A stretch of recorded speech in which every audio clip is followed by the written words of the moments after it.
is going to be the thing that disrupts. I think people are the disruptors. How people get ideas about what to invest in has become increasingly entwined with social media. And as social media companies govern more and more of our lives, the fact that now they're tied in more intimately to people's wallets is something that we might want to understand better. Usually what disruption, I think, means is technology comes in, whether it's blogs to the newspapers or online retailing to brick and mortar. They come in and they're in the same business, but they just do it in such a gigantic cost savings that it causes everybody to switch. Well, that's the risk that happens here, is that it's so much cheaper to just manage your own money. We're not there yet, but costs and conveniences are moving in that direction. So I'd say, Wall Street, you haven't been disrupted yet, but you could be in the coming years, and that the final chapter on this story hasn't been written.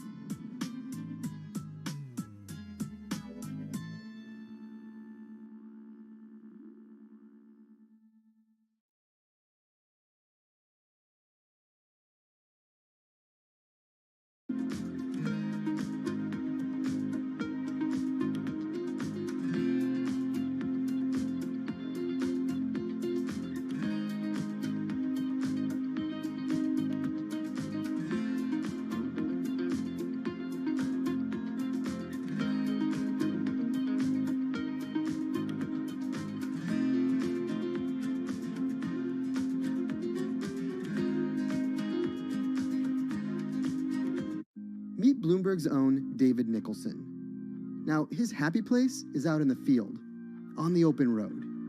But like the rest of the world lately, he's been working from home a lot more than he's used to. COVID-19 has prompted a massive urban exodus as professionals of every ilk yearn for more space to live and work.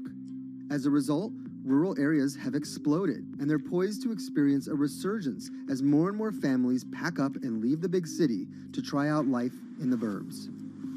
But there's one problem with that. Not all internet speeds are created equal. Anyone who might need to upload or download large files for a living may not want to pack up and move to that cabin in the woods just yet.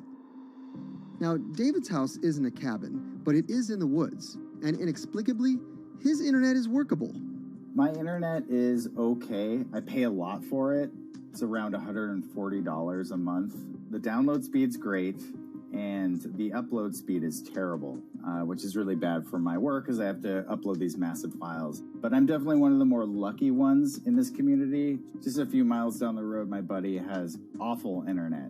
It's usually under 2 down and under 0.2 up, so it's often unusable. Some days it's around 1, and other times it'll drop down to about 0.2, 0.3. I just want to be able to have internet at my house without having to go outside the normal ways of acquiring internet. It's really frustrating. We're literally a few miles away from downtown, and it just cuts off. This is a problem, and the solutions are not there yet, because getting high-speed internet in rural areas en masse is something our providers may simply not be ready for.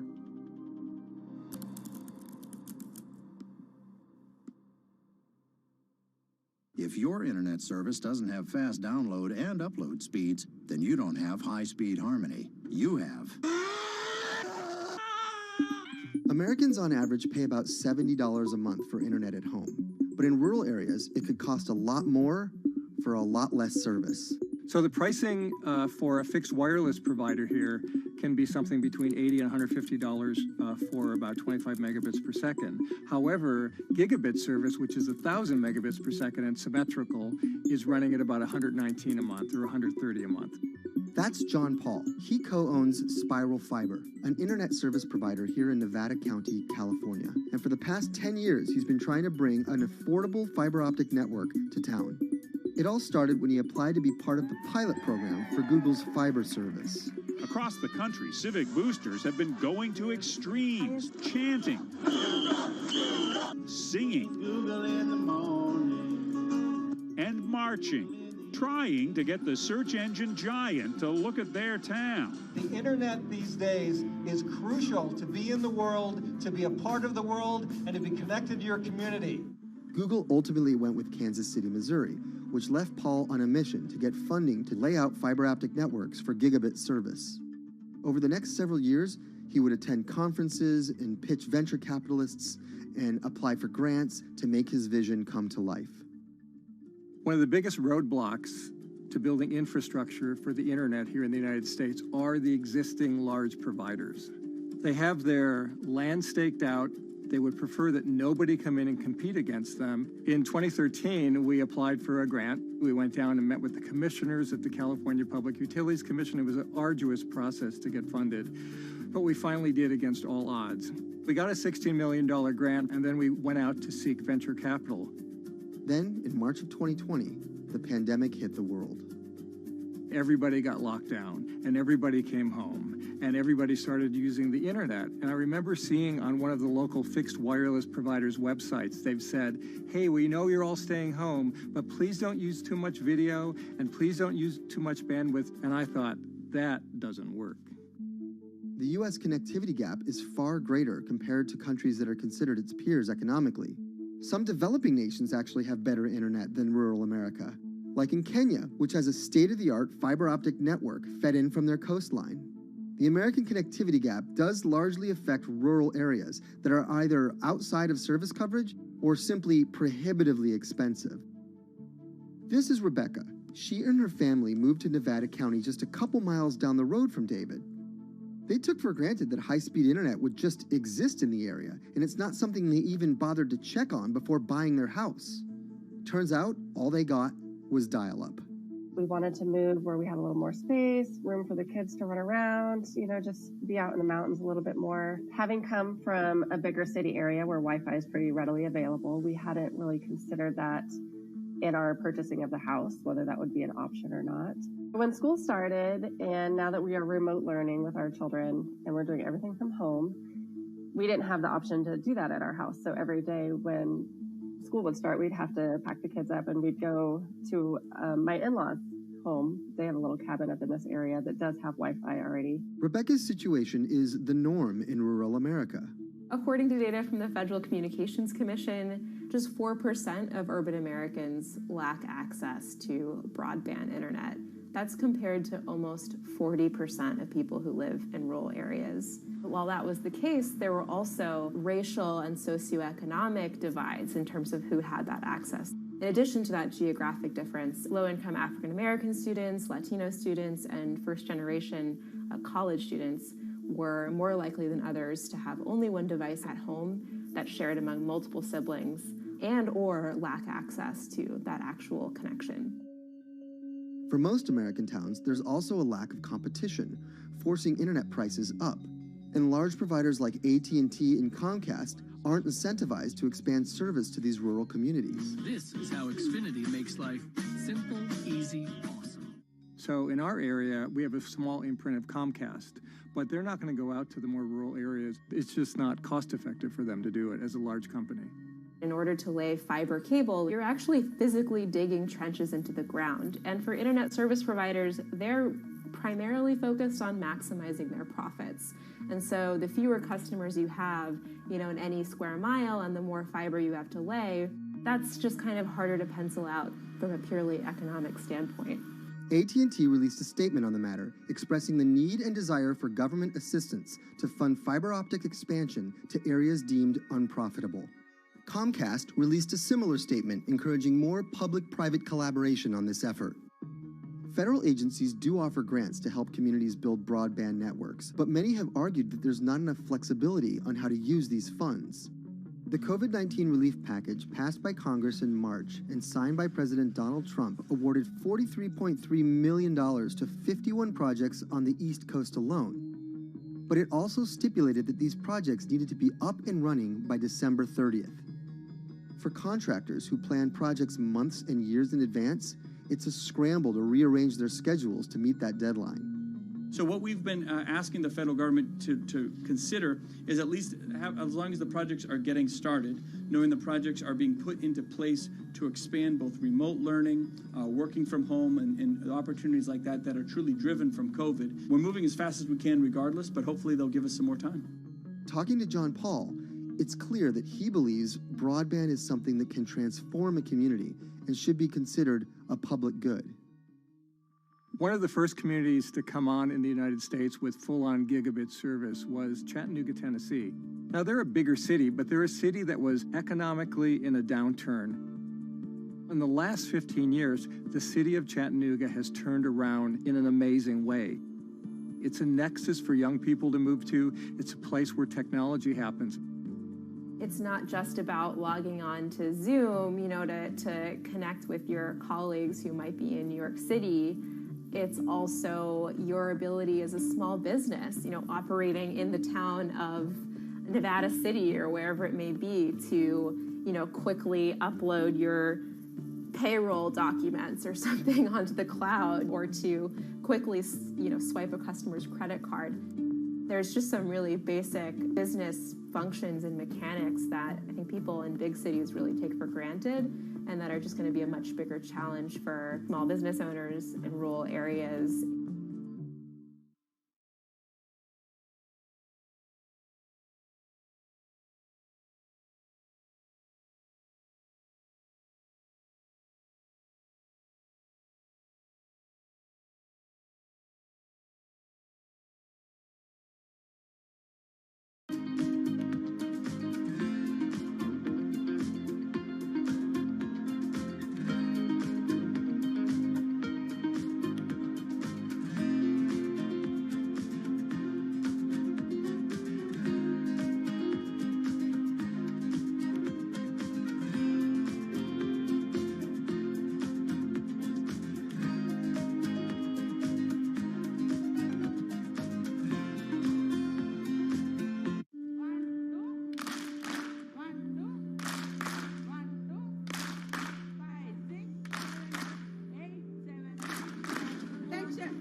Historically, the marginalized people, you call them as untouchables or Dalits, they have been kept away from the center of the knowledge.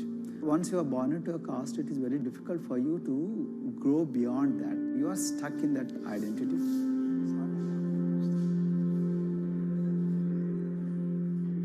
I think education is the best way of liberating them. So that's how I chose to work in education sector.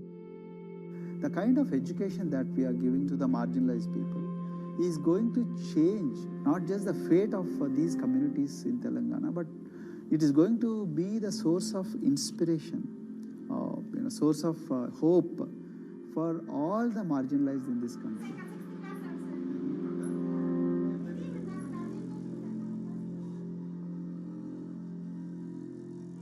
Greatest blight in India is the system of caste. For generations of Indians, the social code known as the caste system has defined how people earn a living and whom they marry. Although outlawed 7 decades ago, castes remain a significant factor in deciding everything, from family ties and cultural traditions to educational and economic opportunities. Dalits, people who are on the lowest rung of the caste system, constitute almost 1/5 of India's population of 1.3 billion. Not able to afford the high tuition of private schools, many are forced to attend government-funded institutions, which in the past have suffered from poor infrastructure, lower education standards, and high student-to-teacher ratios. But Dr. Praveen Kumar is trying to change that.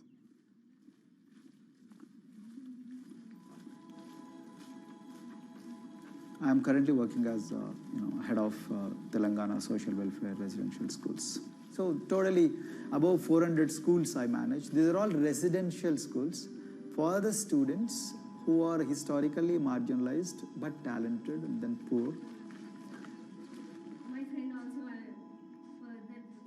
Of them, 60% are girls and then 40% are boys, because Girls are more marginalized among the marginalized. Their voices are always suppressed. My approach to improve the conditions in the schools has been put your eyes and ears on the ground always. Talk to the parents, talk to the teachers, talk to the students, stay in the schools and then understand their problems, their challenges, both in classrooms and then the corridors and the dorms. Then go to the dining halls and see what kind of food they are eating, and then go to their homes and then what kind of food they are getting and what kind of challenges the parents have. One of the important changes that I brought in after I took over was to complete the transformation of mother tongue to English medium, because English medium, as I said, English is the language of emancipation, a language that connects you to the whole body of knowledge in the world. So we had to train a lot of teachers. Refer to the dictionary also, okay, and find out the new meanings. As well as you're going to describe about... Hey, Richita, how are you? Hi, Sindhu. Fine, thank you. And how about you? I'm fine too. It's been a long time. Identity is extremely important. There is a scientific evidence to prove that your sense of identity is extremely crucial to your growth as a successful human being in your life. If you accept an identity which is very humiliating, which reminds you of very painful past, I think that identity will not help you to grow. I'm not saying that you should forget your past. I'm not saying that, but that should not be the bubble in which you must live always.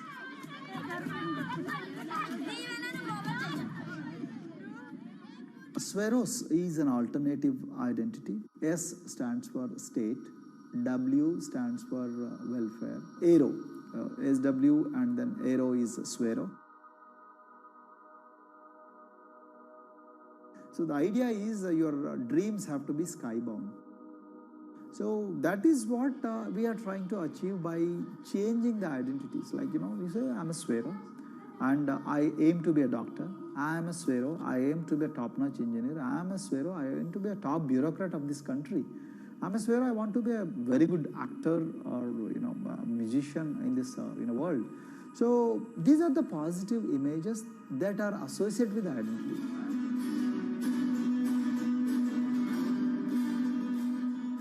Just to give an example to you, in 2012, in our institution, we used to produce about 6 doctors per year.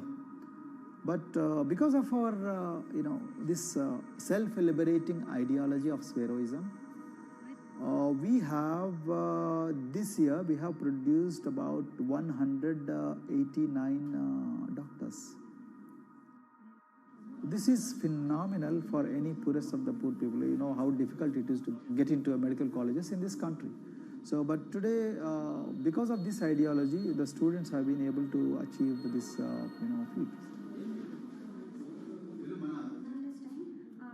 Pujita has been a farm laborer, and her parents themselves are agricultural laborers. And then this girl used to sell vegetables, but thanks to the residential education institutions, she came to the Gaulidoddi campus, and then she toiled very hard for 1 year, despite many problems. And today, I'm so happy to share with you that she has joined one of the prestigious medical colleges in the state of Telangana, Usmania Medical College, and then in future, she hopes to be a gynecologist. So this is the journey our children are hoping for. Similarly, the Mount Everest expedition. Mount Everest expedition, we are very fortunate enough to place the youngest ever female in the history of this world on the peak of Mount Everest. How did this happen? It's all because of an ideology that helps you to liberate yourself.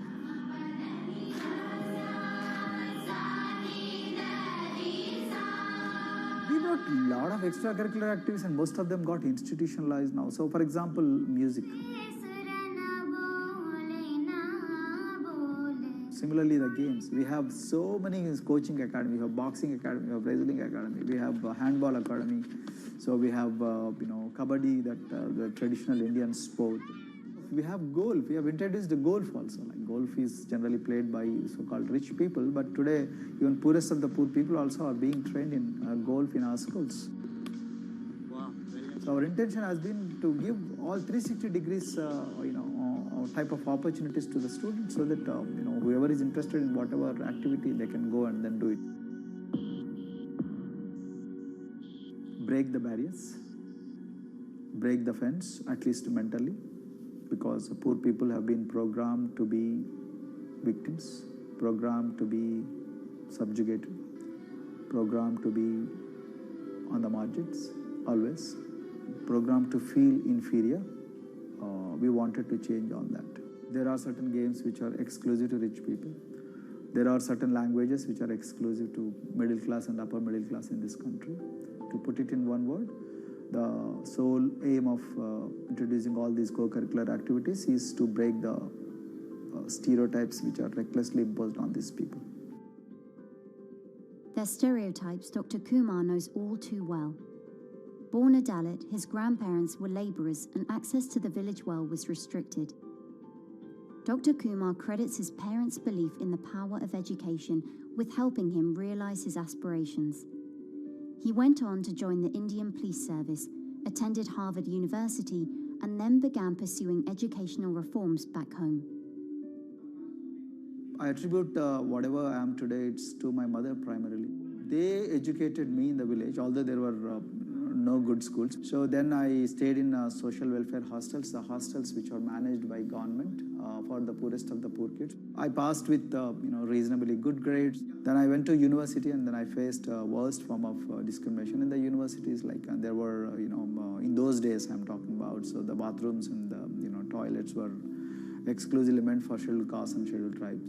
We used to fight discrimination on one hand, and then again, try to excel in academics, day in and day out. So that's how I came to education, because I deeply believe that education is the only important weapon that can really, place the poorest of the poor people from a very victimhood orbit to a prosperous orbit. I think in future, this is going to be a game changer for the marginalized in this country.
If you look at a thermal image of a city and then compare that to a map of vegetation, you'll find that where there's greenery, the temperature is lower. That's because things like asphalt, concrete, and shingled roofs absorb more heat from the sun than trees. This is the urban heat island effect, and it accounts for higher temperatures in cities, often by several degrees compared with their surroundings. It's becoming a huge risk to human health as growing urban populations exacerbate the heating effects of climate change. Heat waves kill more people than any other extreme weather event, more than tornadoes, hurricanes, and even floods. That's why urban heat island mitigation strategies are being studied in Singapore by a group of researchers. The government-backed project called Cooling Singapore is now in the process of combining everything they've learned to create a digital tool that can help cities all over the world, starting with Singapore.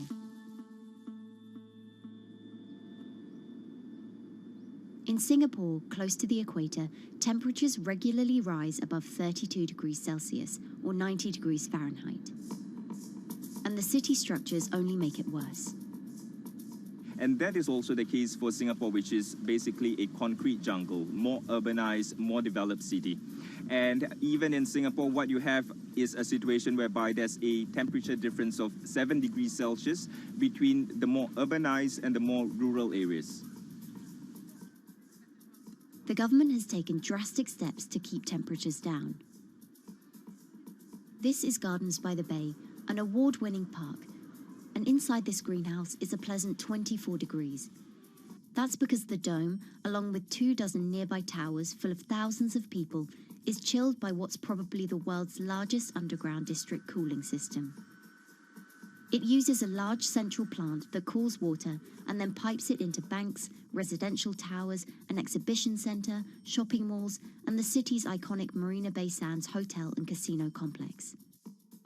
So one of the biggest perks of using this system for the buildings is that they can save 40% in terms of electricity usage compared to your traditional air conditioners.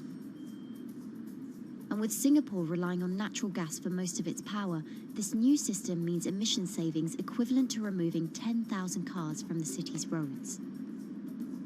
That has big implications for the rest of the world. If things stay as they are, more than a third of the world's electricity could end up being used to cool buildings and vehicles by 2050.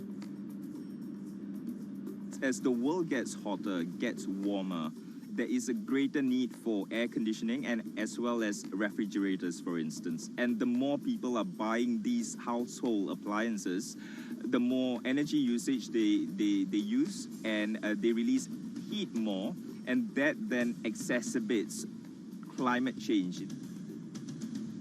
It's a vicious circle. And so since 2017, researchers at Cooling Singapore have been identifying design solutions that reduce our need for so much cool air in the first place. One thing many cities have in common, and that's the importance of vegetation. That's a very important measure to mitigate the urban heat because of the shading effect, of course, and the psychological effects of the vegetation, and also because of the possible evaporative cooling effect of the vegetation. Vegetation can be, of course, on the ground floor in form of trees and shrubs, and you can walk under them. This is the so-called canopy layer that the vegetation forms above us. But vegetation can also go up the facades of buildings, and it can go to the roof of the buildings. Luckily, Singapore has been striving for the garden city feel for quite some time. It was a vision initially introduced by then Prime Minister Lee Kuan Yew in 1967 to make life more pleasant for people. And today, Singapore is one of the world's greenest cities in terms of urban vegetation. Kampung Admiralty, a community centre that contains health facilities and social spaces, now provides more green space than the plot of land it was originally built on. It's topped by a roofscape of staggered terraces covered in local plants, which functions as a community park. And a village green in the centre that contains farm plots for residents to tend to. Park Royal on Pickering was designed as a hotel in a garden that doubled the green growing potential of its site. There's now 15,000 metres of sky gardens, reflecting pools, waterfalls, planter terraces and green walls. And the government has big plans as well. Singapore actually has a plan to plant 1 million trees and add more green spaces over the next 10 years. It is actually a mix of wanting to reduce the urban heat island effect, but on the other hand is also to get the people to be more connected to nature. But it's not enough. The city-state has still been warming twice as quickly as the world average over the past 6 decades. That's why Cooling Singapore has developed a catalogue of other potential heat mitigation measures. When you try to mitigate the urban heat island effect in a city or in any building, in a village as well, the first place to start is by shading of the windows. You have to keep areas clear so that the wind can move through it. Water of a certain depth can act as a very good thermal buffer. if you have to construct heavy buildings such as high-rises, at least you can make the surface, the facade, less heavy, and you can protect it from direct sun penetration. We have to make sure that no combustion engines will be in the city in the middle, in the medium to long-term range. So ideally, the electricity production is outside of the city, and you bring just the clean electricity into the city. You can at least minimize the use of energy in the city, and you can start to slowly convert the roofs, the facades of the city into production areas for renewable energy. In Singapore, unfortunately, this is a limited option, but in the long run, it could produce up to 20-25% of the energy, of the electricity needed in Singapore, if all the roofs and the areas in the buildings, on the facades would be used to do that. With so many different ideas, Cooling Singapore is also designing a virtual model of the city to test them out. It's called a Digital Urban Climate Twin, or DUCT, that will calculate how each element of the city's design will impact the urban heat island effect. That means we model not only the geometry of the buildings digitally, but also we model the transportation, the insulation, the temperature, the radiation coming from the sun, the weather, the local climate, the even very, very microclimate of the city, the water, the movement of people in the city. We can invent scenarios, we can design scenarios, test them before we actually build them, and if they test very well and we are sure that they will function, then we can start to build them and put them into reality.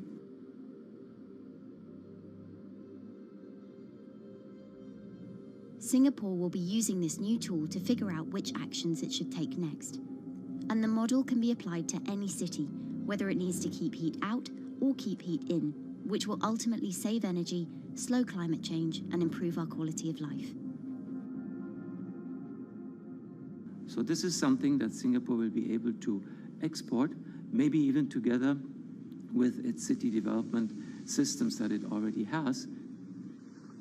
Singapore is one of the very few cities in the world that really combine this scientific approach with a very well-established urban redesign and urban design approach. Through its agencies and the combination of its agencies, it has achieved a lot in the past. If it keeps following the scientific path and the combination with the other knowledge in the city already, we think that it will be a very comfortable and very livable city in the future, even more than today.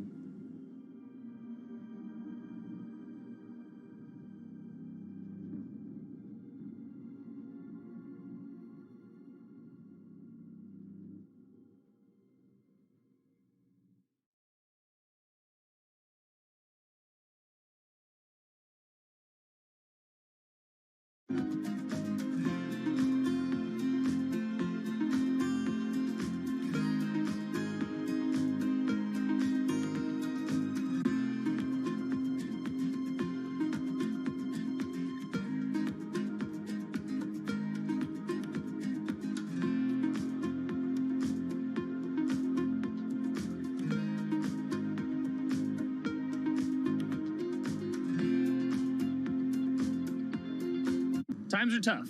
Jobs are scarce. It's risky to be outside and around others. Seems like there's very few ways to make extra money during a pandemic.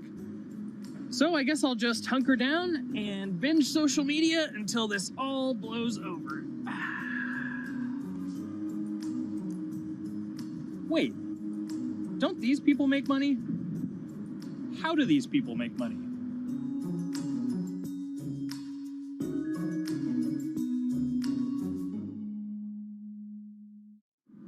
Streamers, YouTubers, Twitch stars. How do they make money? Is it a lot? Is it a lot of work? I know, I gotta ask somebody in the biz, and I got just the guy, Austin John Plays. This is your full-time job now, right? As of November of last year, yes. This was always just kind of like a side thing. Like any money that I made from doing my videos and whatever else, I never touched that because I didn't really think of that as being like real money. And then it started coming in more and more. And then it was like I hit my first day that I broke $1,000 and I was like, this is actually going to be money. How did the YouTube channel come to be? When the game Pokemon Sun and Moon came out for the 3DS, there was like things that I learned about the game, and then I wanted to just share that information with people. And at the time, I didn't have any way to capture a screen or anything, so I found like generic footage, and I kind of put it all together with so much editing. And that video got 6 views. And then 2 days later, I made another one, and that one got 12 views. And then I just started pumping out more and more content, and people were like, this guy knows what he's talking about. It really just started building on top of itself, and then it was like, my channel really focuses on tips and tricks. So I play a straight 18 hours, and I'll finish the game or get to about the 40-hour mark, and then I'll make my first video. While I'm going through, I have a giant notepad and just scribbles everywhere, and I make these notes of like the things that stumped me, so I know the things that may stump other people. What do you need to think about if you're building your YouTube channel? 1, you need to do something that you're passionate about. Not that you like, not that you think you're gonna make money on, something you're passionate about. The other thing is something that other people are passionate about. It holds a special place to them.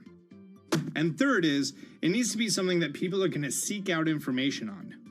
In order to enter into the marketplace, you either need to be better than everyone else, you either need to be faster than everyone else, or you need to be more accessible than everyone else.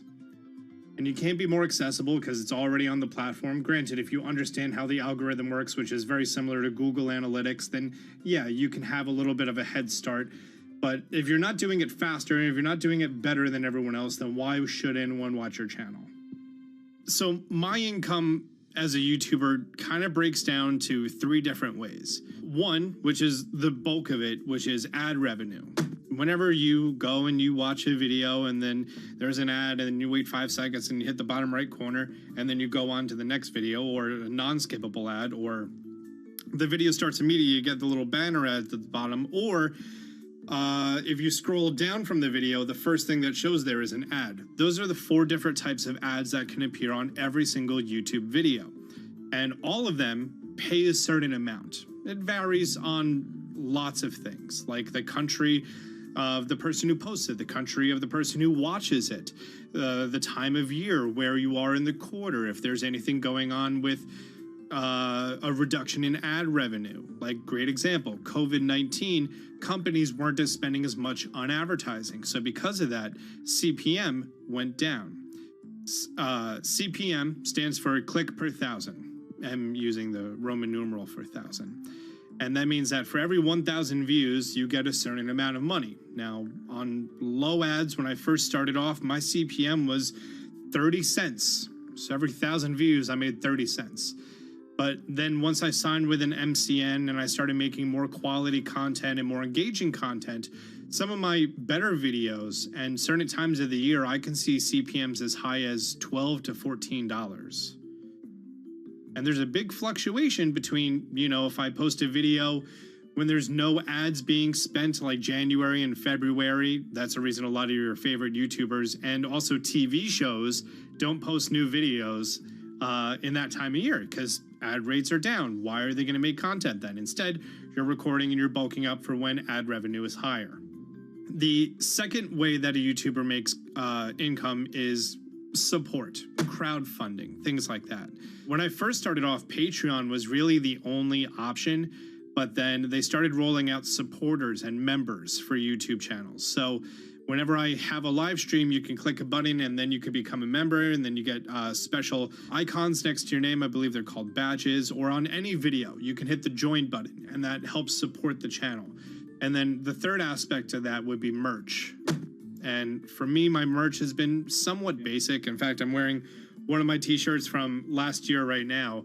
You have to endure the times that your first video gets 6 views, that you posted on Reddit and they say, shut up, and then an auto mod bans you.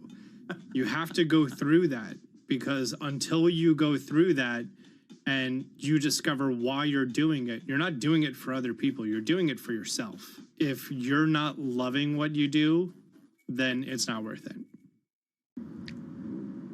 Huh. So make a channel about something that I'm passionate about. Oh, sweet. I guess I can make the channel about that.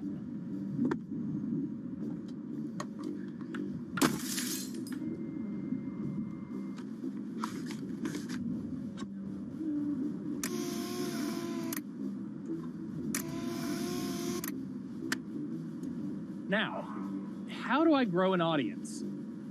How do I get popular? It's all about diversification, right? You have to have a massive Twitter following. You have to have a massive Instagram following. You have to have a massive YouTube following.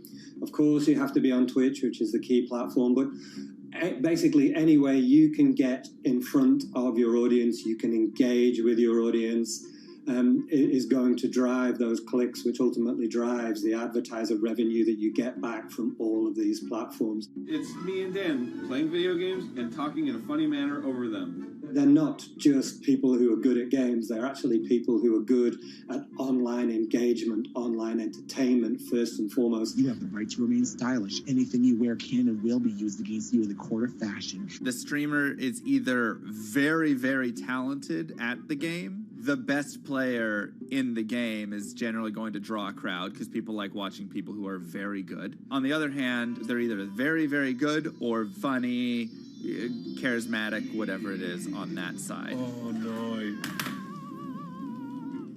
You know, it becomes more of a show where they talk about other things outside of the gaming world, and gaming becomes really just a backdrop and an excuse to engage with that audience. There were those weird, like, Ronald McDonald, like, straight to VHS movies. You remember those? I'm personable, I'm chatty. I would kind of, when boring things were happening in the game, I would ramble on about, movies I'd watched or books I'd read and, or conversations I'd had and stuff like that. And so I think being personable was a big part of that.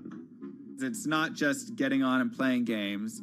It's getting on and being an entertainer. You are putting on a show. All right, now let me go ahead and grab the samurai sword that every gym has. Okay, he's dead. To have a larger audience and to have that audience, I think, stay with you, you have to bring something extra. You have to find your niche. You have to find what works and what connects with the audience and what makes them laugh and what makes them keep coming back. You gotta make it a little more exciting, all right? Throw in a hanging bishop. Have everybody in suspense for a moment. I think the real most important thing is to just get used to being on camera. Like in any sort of performance thing, is get used to talking on camera. My first few videos were terrible, but because I sat down and did it for 6 to 8 hours a day, I just got used to talking and I got over that uncomfortable hump. If you go into Twitch purely with the expectation that you're going to make money, make a job out of it, have all this growth, and it's going to be great, you're probably going to burn out prior to getting to that point because there's very little payoff for a long time, right? Like multiple years generally before you really start to see a payoff.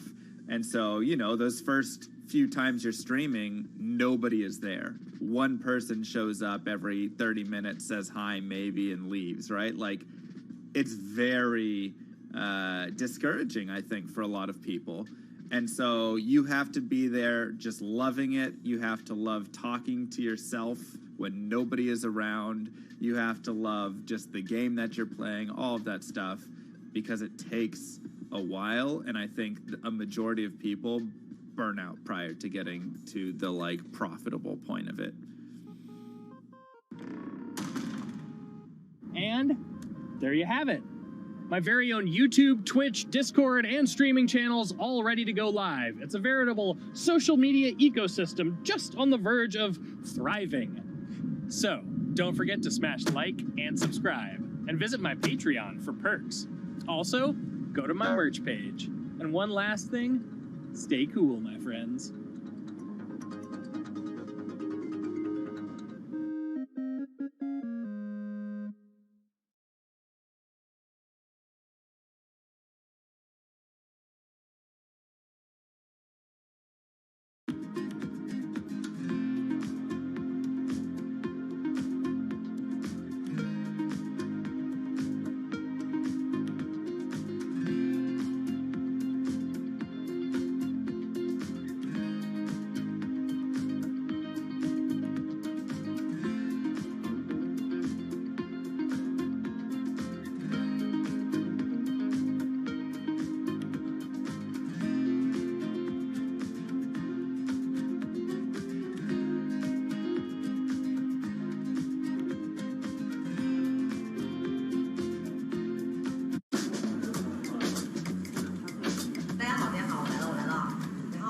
This is live stream shopping, one of the hottest trends in China.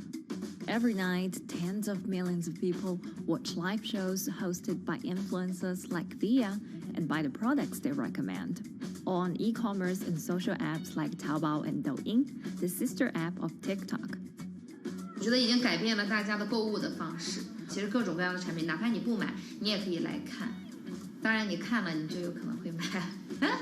It's not about, only shopping. It's about the experience. It's about having fun. You got to see 3D. You got to see in some kind of action. It's almost like a theater act. The internet craze has taken over China. By the end of 2020, the country had almost 400 million live stream shopping users. China's live stream e-commerce market has also grown dramatically, with an estimated value of $161 billion in 2020. It's becoming popular outside China as well. So, is live streaming the future of shopping?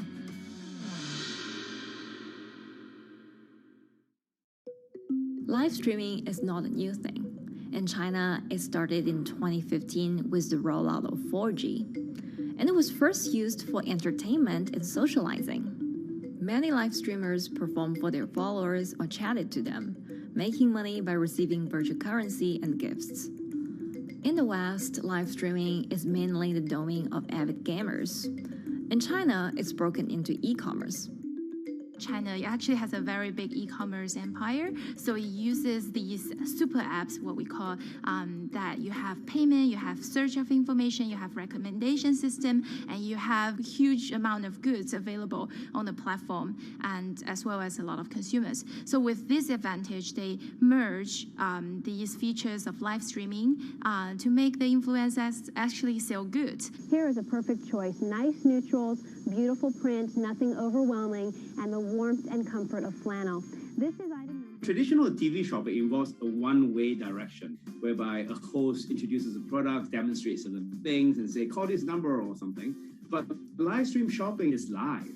That in itself is a very, very big difference. It causes different psychology. And live stream shopping is a very entertaining way of actually engaging someone else. When you shop, actually, this live streaming video will continue. It will minimize into a corner, and you can buy the items and pay all on the same app. And after that, the live streaming screen will just enlarge by itself, and the promoter will come back to screen. So it's very convenient. Taobao, one of China's biggest e-commerce platforms owned by tech giant Alibaba, added a live streaming function in early 2016. In the following years, other e-commerce and social platforms like JD and Douyin also integrated this feature. 开头的时候还是有很多的挑战的，对画面的这个流畅，然后是否能够很真实的去还原商品，它其实在这个上面是有很高的这个门槛跟技术的这个卡口在的。不管是我们的这个用户的接受度，还是商家的这个上手的这个难度都很高，但是这几年下来，基本上难点在不断被突破的。Over $70 billion worth of goods was sold via live stream on Taobao in the year through March 2021. Latest surveys show that over 60% of live stream users in China were watching shopping shows, and over 65% of them shopped at least once via live stream. In 2020, live stream shopping got a huge boost during the pandemic, when millions of people were in lockdown and many retailers were pushed online. People, during the lockdown, felt like there's a need for more social interactions. This live platform creates an interesting kind of environment that gives people the sense that I'm actually interacting with you. And then live stream shopping brings in a lot more variety of things that people could buy and satisfy, the sense of losing control, especially during the pandemic. At the heart of this craze are the top influencers who have tens of millions of followers and sell products worth millions of dollars every night. They often use their star power to get bargains from retailers, which in turn boosts their own sales and influence. So if you think about China's live streaming, you have to know the king and queen of the influencers. The queen of live streaming, Via, she is actually having the biggest viewership and the biggest sales volume for a long time on Taobao platform. She can sell everything from like Gucci sunglasses, lipsticks, homes, and cars. One time she offered her followers to go on a Tesla ride with her, and she even, for once, sold a rocket launch in her live streaming room for 40 million yuan. The king will be Li Jiaqi, more widely known as Lipstick's brother. He used to be a cosmetic sales before he turned into live streaming e-commerce, and he knows a lot about the cosmetics. So he's the one that will actually put the lipsticks on himself when he's on the show. Top live streamers like Via and Li Jiaqi have become celebrities in China and can earn millions of dollars a year. Although not everyone can be as popular, mid-ranking live streamers like Tiffany still earn a good income through sales commissions.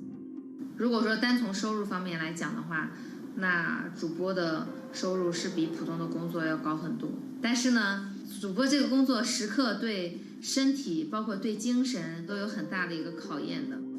就是每天需要集中精力，然后长达5-6个小时，这种状态是很累的。而且这5-6个小时的话，你是脑子是不停的，然后嘴巴是不停的，然后手也是不停的，眼睛也是不停的。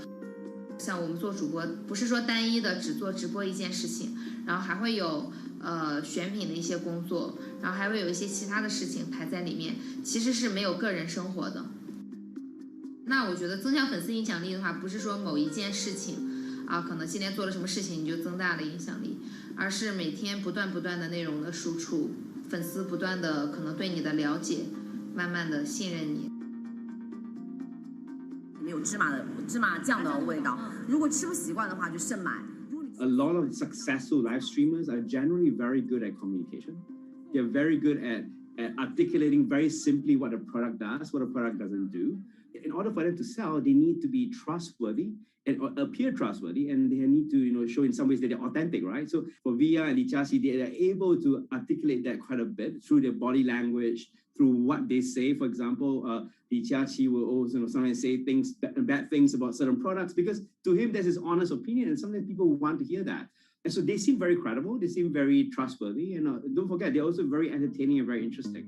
If you're familiar with Li Jiaqi, he won a Guinness record for like the most lipstick applications to models in like 30 seconds.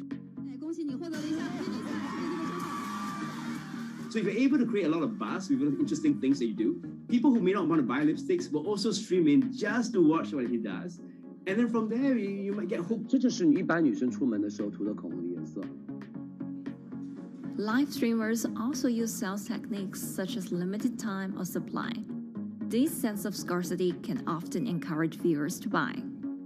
The platform in itself creates and enhances some of these things because you see it live. Something we call social proof has taken over, meaning that, hey, other people are interested, other people are joining in, other people want the same product. And they add it in the chat and they ask questions and they say, oh, I want this too. What happens then? It makes the whole product even more scarce. But it's not just influencers. Local farmers, luxury brands, even mutual funds have also started their own live stream shows. Working with very top-tier live streamers can be risky. It's not necessary that the benefits will end up with the brand. So we see company executives opening their own shows, and we see like P&G have their own sales room which runs shows every day as well. We also have like local governors in like small towns to sell their agricultural products. So the live streaming is definitely transformed the way product owners can think about how to reach their consumers, and it enables a lot of players to actually sell. Live stream shopping is going global. Merchants in Southeast Asia have embraced this trend. And in the West, Amazon has upgraded its live streaming function, adding interactive features like chat rooms. Companies, including Google and Facebook, are also developing and investing in technologies to integrate video and e-commerce. 直播电商它其实已经开始成为主流，它未来的发展空间跟潜力都是巨大的。接下来大家会越来越依赖这种购物方式，会变成一个比较日常化、比较规范化的这么一个趋势。If you look at the numbers alone, their numbers alone, Li Jiaxi's numbers or Via's numbers, you know that they can sell and you know that they can generate revenue. Are they able to sustain it over a long period of time? It depends on how innovative they are at changing some of the things that they do. But you can't expect consumers one day turn into virtual shopping for good. There will be the nature of us that crave to go into the store, to touch the goods and actually wear it and see how it looks like and walk around in that with our friends. And those things wouldn't be replaceable with live streaming.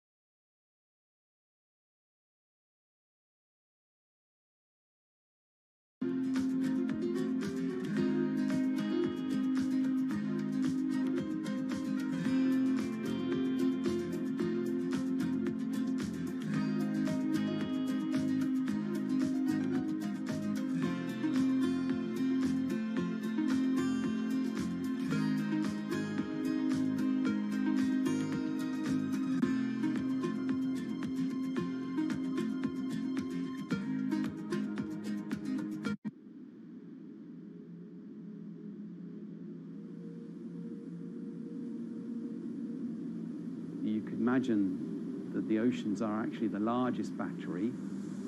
We're storing huge amounts of energy in the oceans. The wave motion can be very deep. It can extend down several hundred meters. And once it gets to the near shore, from about 50 meters, the whole water column is moving backwards and forwards. As we search for ways to reduce our reliance on fossil fuels, some are looking to a largely untapped potential source of renewable energy. In theory, waves off the coast of the United States alone could generate over 2 trillion kilowatt hours of electricity a year, enough to power more than half of the country. Waves intensify and subside not as quickly as the wind, and that means that it can produce a smoother power generation curve. One of the potential advantages of wave energy is that it could act as a complementary source of power compared to other renewables on the grid if it were to be scaled up to commercial scale.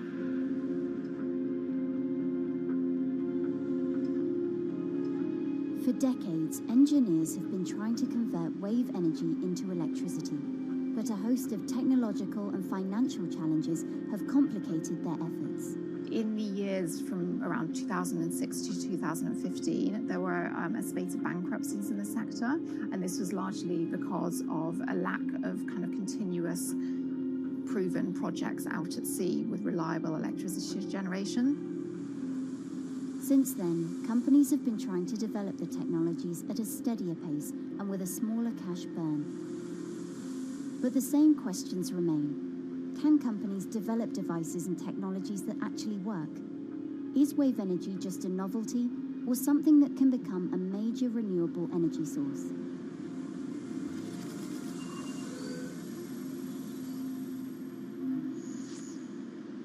The sea is a very challenging environment within which to operate a power project.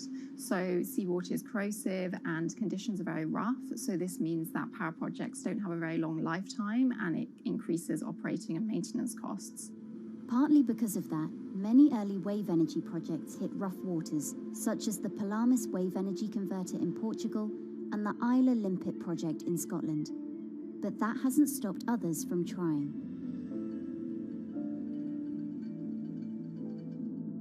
Companies are focused on testing projects out at sea, proving their durability, trying to raise capital and bring down cost. The sector hasn't really converged around one single technology design, and companies are kind of undecided about which design works best.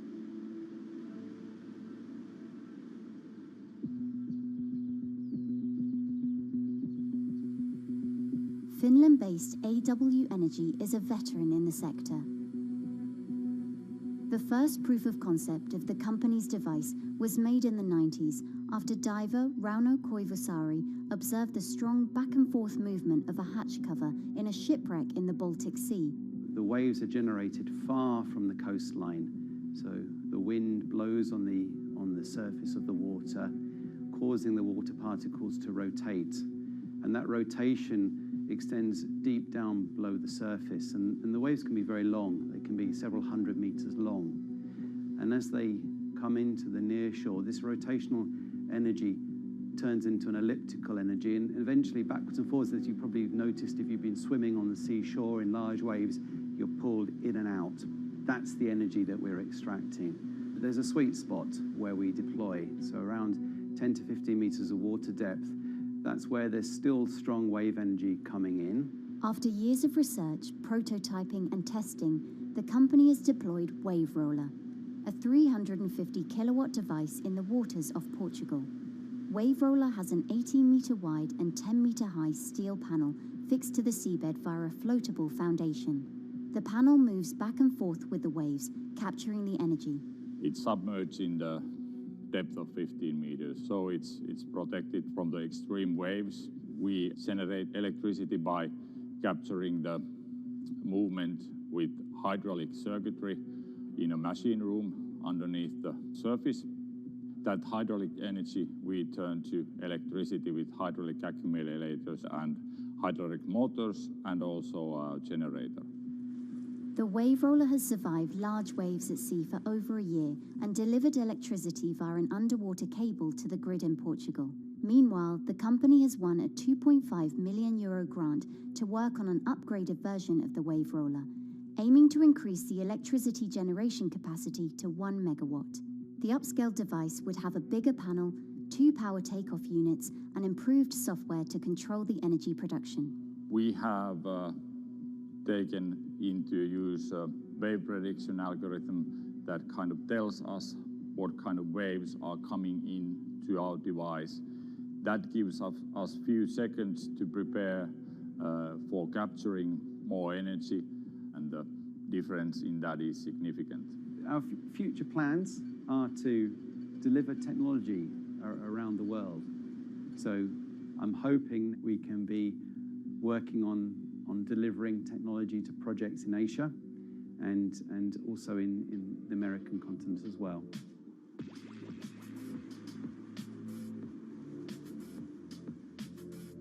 Meanwhile, Israeli company Eco Wave Power is taking a different approach to capturing the power of the ocean. For the company's founder, Inna Braverman, developing new sources of renewable energy is a personal mission. I was born in Ukraine in 1986, and 2 weeks after I was born, the Chernobyl nuclear reactor exploded, causing the largest in history nuclear disaster. I was one of the babies that got hurt from the negative effects of such explosion. I had a respiratory arrest and a clinical death. Luckily, my mother, a nurse, approached my crib on time and gave me a mouth-to-mouth resuscitation, which saved my life. I got a second chance in life and decided to do something good with it. Growing up, Inna wanted to be a politician to positively change the world. After working as a translator at a renewable energy company, she decided to change paths. Solar and wind energy were fully commercialized. There were a lot of amazing technologies implemented everywhere. I saw that wave energy, although it's an immense source of electricity, the biggest companies in the world are trying to develop wave energy with no success. And there was kind of a race going on in the world of who is the company that is going to develop a viable wave energy solution first. In 2011, the then 24-year-old Inna co-founded Eco Wave Power. Instead of installing devices offshore, the company's devices are attached to existing breakwaters, jetties, and piers. Our technology is very cost efficient, especially in comparison to the offshore technologies, because we don't need any ships, divers, underwater mooring or cables. We install on existing man-made structures, and all our expensive equipment, the generator, the hydraulic conversion unit, the automation, is located on land just like a regular power station. This is the EcoWave Power conversion unit that has been operating in Jaffa Port since 2014 until 2020. Here you can see how the technology works. Basically, the floaters are going up and down and pushing the hydro cylinders, which transmit biodegradable fluid into land-located accumulators. A pressure is being built, the higher the waves, the higher the pressure, which is used to turn the hydro motor, which is turning the generators. The whole system is controlled by a smart automation system, which you can see right here. And in case of upcoming storms, the system automatically raises the floater above the water level and keeps them in the upward position until the storm passes. The company has been operating a 100-kilowatt grid-connected device in Gibraltar since 2016, which is enough to power 100 households. Currently, Ina and her team are working on another 100-kilowatt project at the Port of Jaffa in Tel Aviv. The project will be also the first time in the history of Israel that wave energy will officially connect to the electrical grid. And our goal going forward is to expand it to all suitable breakwaters in the city of Tel Aviv and to supply a significant part of the city's electricity needs. Today, engineers and entrepreneurs are still trying to crack wave energy. Globally, only a few hundred kilowatts of wave energy are deployed, compared with gigawatts of offshore wind. But the field has come a long way in recent years, and with the right engineering solutions, this new power source could eventually become competitive with more mature renewables like solar and wind. I would have a lot more confidence in the success of wave energy companies today as opposed to like 20 years ago. But in the next few years, or maybe the next couple of decades, it will be more likely to be used in remote locations like islands that are otherwise dependent on expensive diesel power, or out at sea on gas decommissioning rigs, or for powering underwater autonomous vehicles. So definitely, wave energy can compete with other renewable energy sources, but I personally believe that this is not a competition. In order to have a 100% renewable energy friendly world, we need all renewable energy sources to work together.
Who are all these people from? Who are all these people from?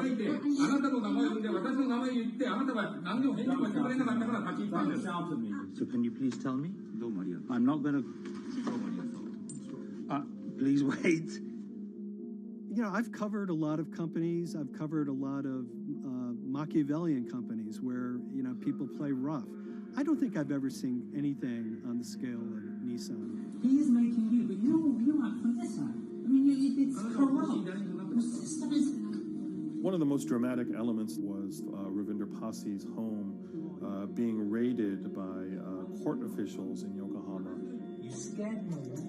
You scared my children. I worked in this for 16 years. So Rav Pasi's journey into the darkest recesses of the Japanese corporate world started when he was the general counsel, the highest corporate lawyer position in the company.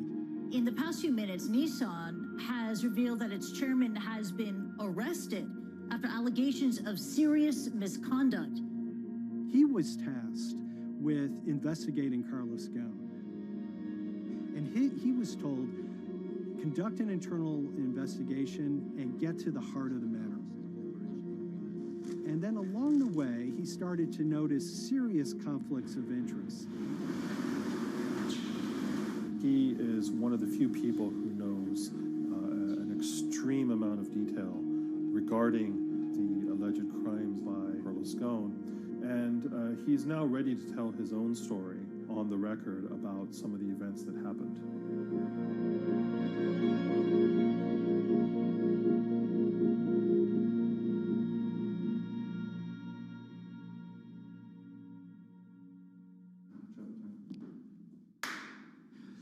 My name is Ravinder Passy. I'm the former Global General Counsel of Nissan Motor Co. Limited. And you could say, yes, I had a front row seat in terms of what was going on. When Carlos Ghosn saved Nissan years ago, he was depicted in Japanese comic books as this hero, and now maybe we'll see comic books where he's the villain. In corporate Japan, Nissan was quite an unusual company. It was led for 2 decades by a non-Japanese executive. Well, Carlos Ghosn was a hero in the Japanese business world. If you had a global business celebrity in Japan and worldwide, it was definitely Carlos Ghosn. In a country with few foreigners at the top, he stood out. But over the years, he saved Nissan from bankruptcy, allied with Renault and Mitsubishi, and turned the alliance into one of the most competitive in the world. Yet as the years went on, I think his ambitions changed a little bit. He started thinking about legacy plays, and one of them was to really tighten the alliance between Renault and Japan. And unbeknownst to him, there was a contingent of senior Nissan executives that were really felt threatened by that move. They really thought that they would lose complete control of the car company, and even in the government, there was probably a little bit of anxiety about a national champion in the auto industry falling under full-blown foreign control. Carlos Ghosn was an auto industry leader, respected by many in Japan. Now he's in jail. The arrest of Carlos Ghosn came completely out of the blue. This was in November of 2018. He was coming to Japan on Nissan's corporate jet for a regular executive meeting, and he was met on the tarmac by Japanese authorities who whisked him away to jail and charged him with financial misconduct crimes. So what happened was that a power struggle ensued inside the company, and somewhere along the way, it was criminalized. By that I mean that there were allegations leveled at Carlos Ghosn about the way he reported his pay to Japanese authorities, the way he handled money inside the company, that in other contexts might have been a board action, might have been handled internally. A number of executives at Nissan decided to take this difference and take it over to the Tokyo prosecutor's office, and that unleashed a chain of events that would shake the entire auto industry. So after Carlos Ghosn was arrested, Nissan launched an internal investigation into the events that led up to his arrest. So Rav Passy was tasked with investigating Carlos Ghosn, and he was told, get to the heart of the matter, find out what Carlos Ghosn did wrong and bring it to our shareholders. It's really complicated because you had various things coming out of the weeds. 2018, the investigation has started, and we become aware of matters in terms of conflicts, actions by certain individuals that cause some concern because things might not quite be what they seem. So in our story, we really took a close look at Harinada and his role in Carlos Ghosn's downfall. Harinada is one of the most fascinating figures inside Nissan. He's also a lawyer. He's originally Malaysian. Hello, Mr. Hari. And he had a meteoric rise through the company and became very, very close to Carlos Ghosn and other top figures. He had a front row seat at all the major strategic deliberations at the company. And when he discovered that Carlos Ghosn, as his final legacy play, was going to tighten the relationship between Renault and Nissan, he made a decision to go against Carlos Ghosn. And he became one of the key figures that decided that Carlos Ghosn had to go.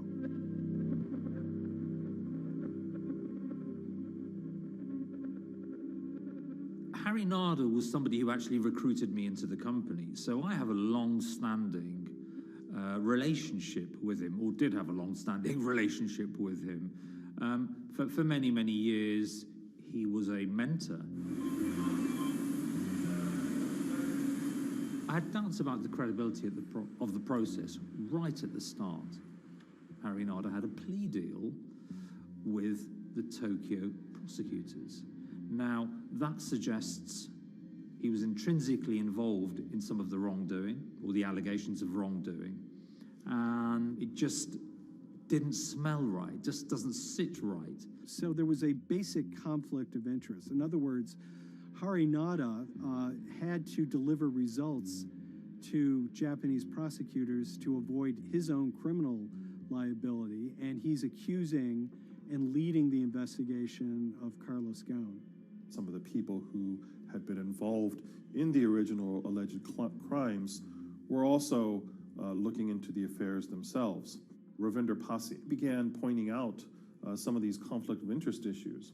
And the reason for that is essentially his concern was for the company.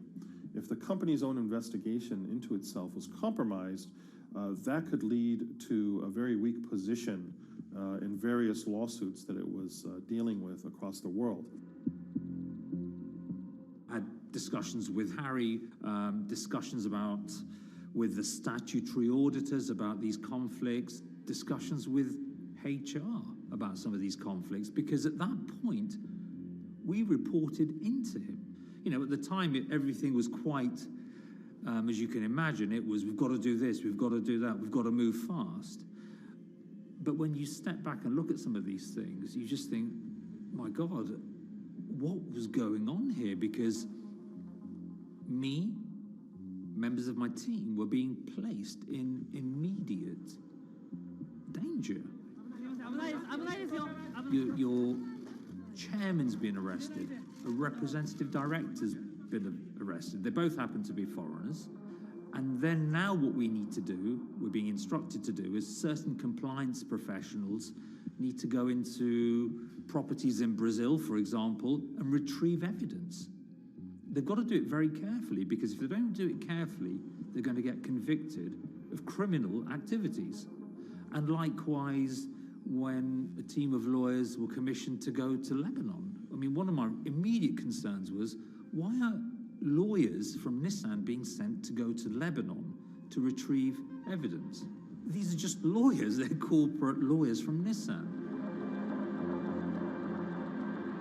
You had revelations that a number of executives had benefited from share appreciation rights when they shouldn't have. I mean, you know, substantive amounts of money being taken by these guys when they weren't entitled to take them. And you do think, yes, how is this going to look later on? It's going to look quite concerning. So that triggered, for me, the sort of assessment that, well, I'm going to have to do something, because up until this point, I haven't put down on paper these conflicts and these issues.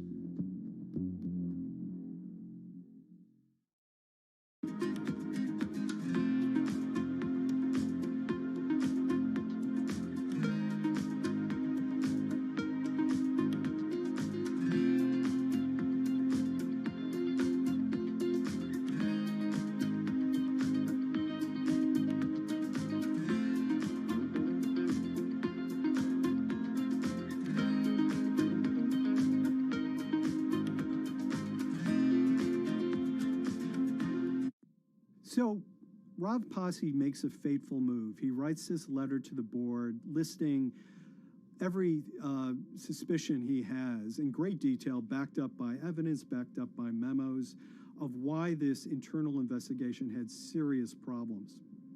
He sends the letter to the board, and it's crickets. He doesn't hear much of anything. Nothing happened thereafter. Nothing at all. Just like it just gone into a black box. And he began to suspect that there was a desire, even at the highest level within Nissan, to kind of sweep these conflicts of interest under the rug. Unfortunately for me, I think, again, with hindsight, people must have thought that this is the nail that's sticking out, and we can't have this. Within 3 days of me submitting that to the board of directors, that letter to the independent board of directors, I was removed from the GOAN Executive Conduct Matters. I was then told that I could not attend board meetings anymore. And up until that point, I had attended every single board meeting. I was then also told that after 8 years of being in Japan, I'd be going back to the UK. It eventually transpired that I'd be the VP of Projects and Transformation, managing a team of 3. So you can imagine what this feels like at this stage. Almost an arbitrary removal from Japan, where I've lived for 8 years, had 3 children there, my family has grown up, and we've been settled there, having a few months earlier been promoted to vice president at a global level, to being almost demoted. So Pasi was essentially being reassigned to get him as far away from the internal investigation as possible, and also to a certain extent in retaliation to some of the issues that he brought up regarding the internal investigation and Harinada. What happened to Rav Pasi can be seen as a series of corporate humiliations. I mean, first of all, his immediate responsibilities were taken away from him. Eventually, he lost, the coveted general counsel title. But it didn't stop there. Toward the end of his stay in Japan, Rav and his wife were convinced that they were being followed. During that period, I'd noticed that whilst driving my car, I'd have other cars following me. First time I noticed this was around mid-March, and I was driving, I can't remember where I was going, but this grey van, small van, just literally started following me. And I noticed that there was somebody in the car taking pictures. And lo and behold, we were absolutely being followed either by people on foot or other individuals, 2 or 3, normally 2 burly men in a car, different cars at different times, following us around. They were following the family as well. And, given I'd seen the Nissan security department behave in a very, very egregious manner with others in terms of following and surveilling, I was very concerned as to what they were doing and who they were giving this information to. Because if they're giving this information to the authorities, you do think, why? What's going on here? I mean, this is just not normal behavior. And this all culminated in a rather dramatic event in the middle of 2020. Who are you people? Where Nissan had hired a legal team and had obtained an unusual court order from the district court in Yokohama to basically do a search of his home and seizure of his corporate laptop and phone and other documents. If you don't let us in now, we have to break this key. So it's a pretty extreme way to treat someone who'd spent 16 years at the company. These people have all come in. We don't really know who they are, apart from the fact that I've been shown a badge that says the Yokohama Court. And they're here to recover a laptop and a mobile phone. It was even more weird because I'd highlighted to the directors that certain Nissan executives were trying to recover this laptop and this phone whilst I was still in Japan. And I was very concerned because it had evidence on there that related to misconduct matters and other forms of inappropriate conduct. It was just another form of intimidation, another form of harassment, forcing me almost to leave the company and the country. Because once they'd retained and obtained these items, we were still followed, which, again, I just couldn't understand. What is the point of doing that? You know, this is a car company. This is not the KGB.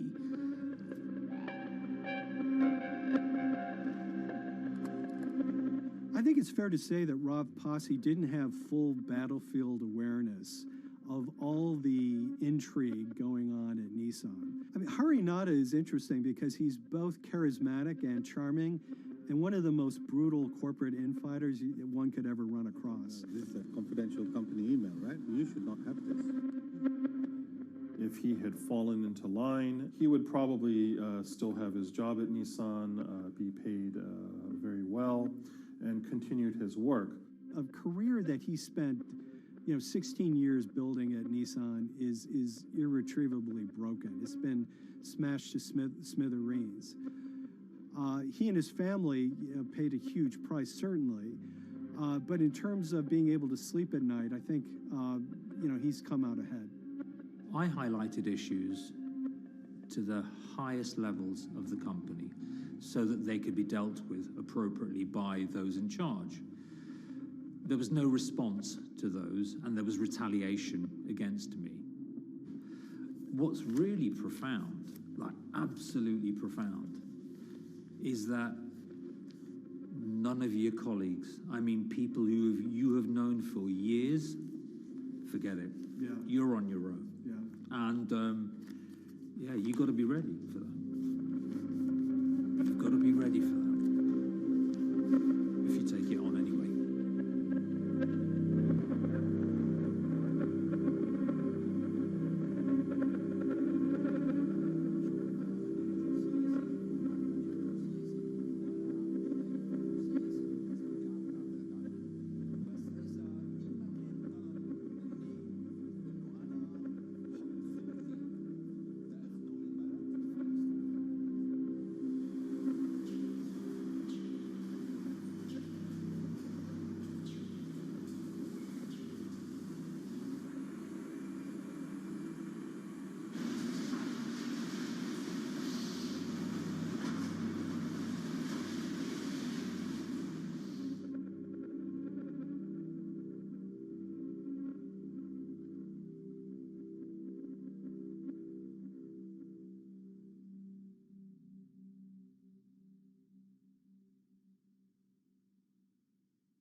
This is the awful truth.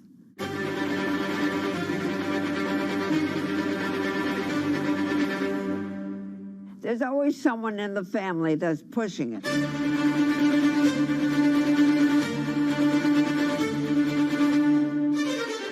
This lady does not deserve to be taken advantage of, especially at your age with your own grandchild. Yeah.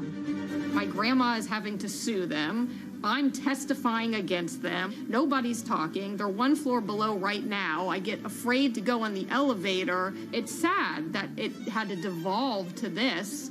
It's like a soap opera It's a to very me. sad thing. It's a family feud. A family feud. Here's a family that, on paper, you would think has the wealth that so many people seek, yet at the end of the day, it seemed to sort of rip everybody apart.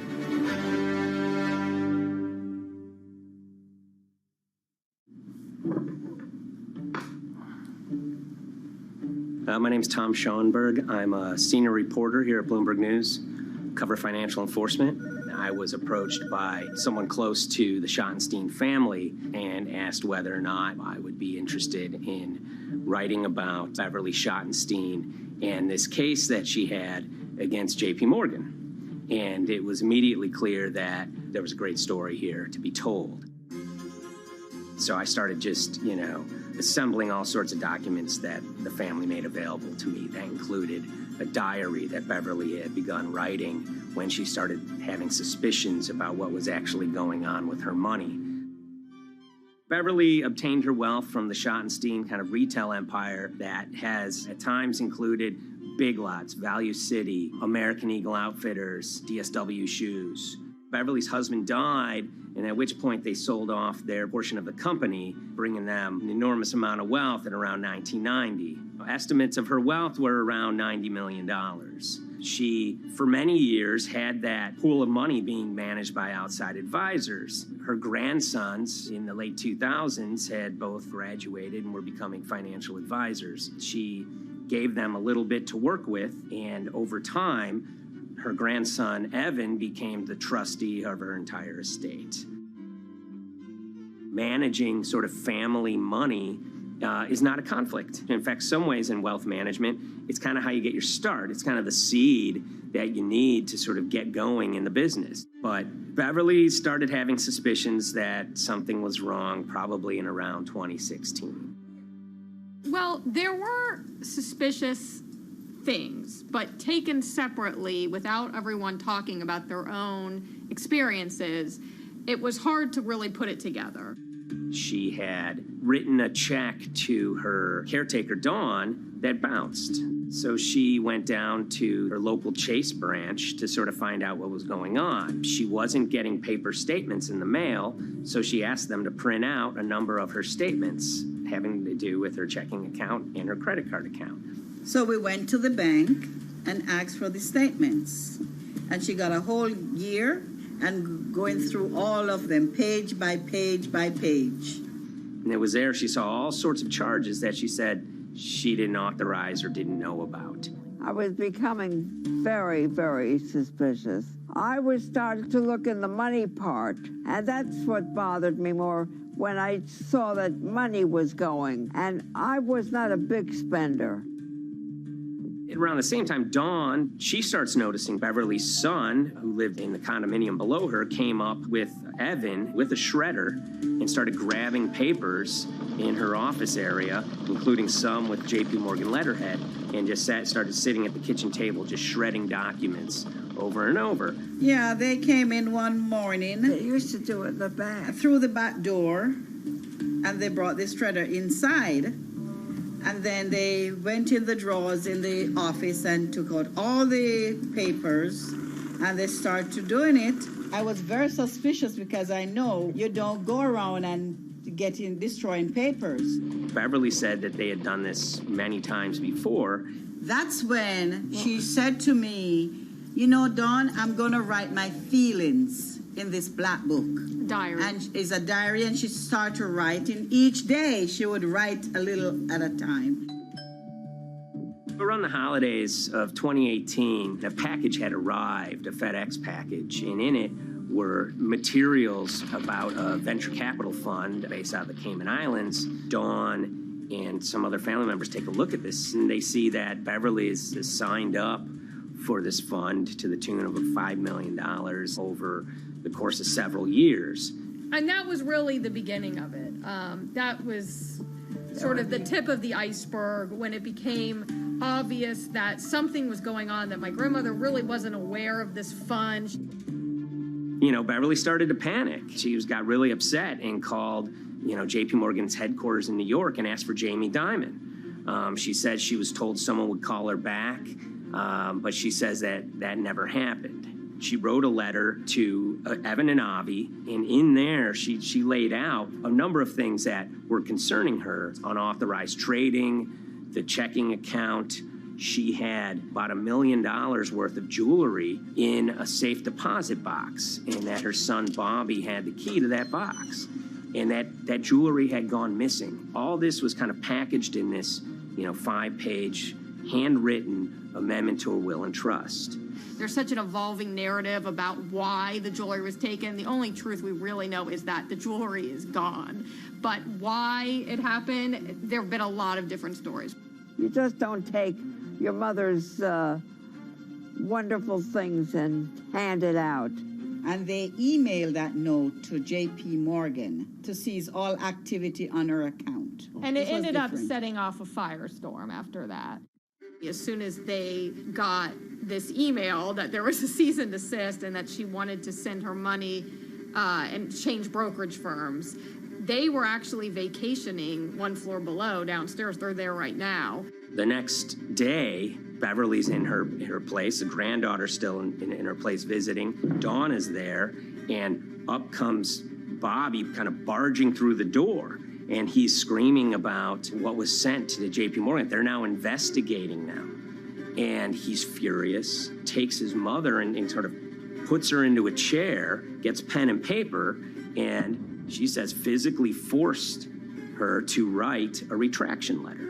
They were pushing me around. It was a scary time. I was really afraid, too. I had to take her to the doctor, and she did an x-ray because she was in so much pain. The locks had to be changed. The phone number had to be changed. I really thought we were going to have to hire guards to be outside just for protection. Oh, it was terrible. Horrible scene. Beverly brought her case before the Financial Industry Regulatory Authorities, usually known as FINRA. It took several months of hearings. She sees all sorts of transactions that's going on, hundreds of them that she claims that she never knew about, never authorized, but yet were logged in J.P. Morgan's files as having been direct requests from her. That included the sale of a large amount of Apple stock worth several $1 million, as well as all her stock in Big Lots. Over the course of their time with J.P. Morgan, Evan and Avi were making all sorts of trading on her account that was generating millions of dollars in commissions for themselves and the bank, yet she was not sort of getting any of the type of gains that you would expect sort of an $80 million account in a bullish market to be able to get. They issued a ruling entirely in her favor, finding that her grandsons, as well as J.P. Morgan, they were liable for violating their fiduciary duty, misrepresenting themselves, and they also found that the bank and her grandson, Evan, were liable for elder abuse. Evan and Avi, they were fired from J.P. Morgan. They issued an award of about $19 million.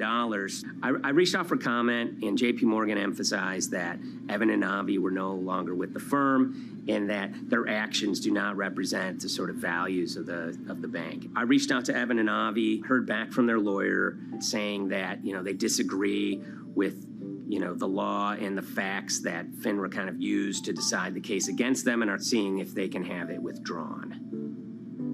Her son, Bobby, wrote her a letter, said his sons weren't criminals, and he also admits to taking her jewelry. And he says he needed it to pay off some bad business debts he had. They never once came up to say, I'm sorry.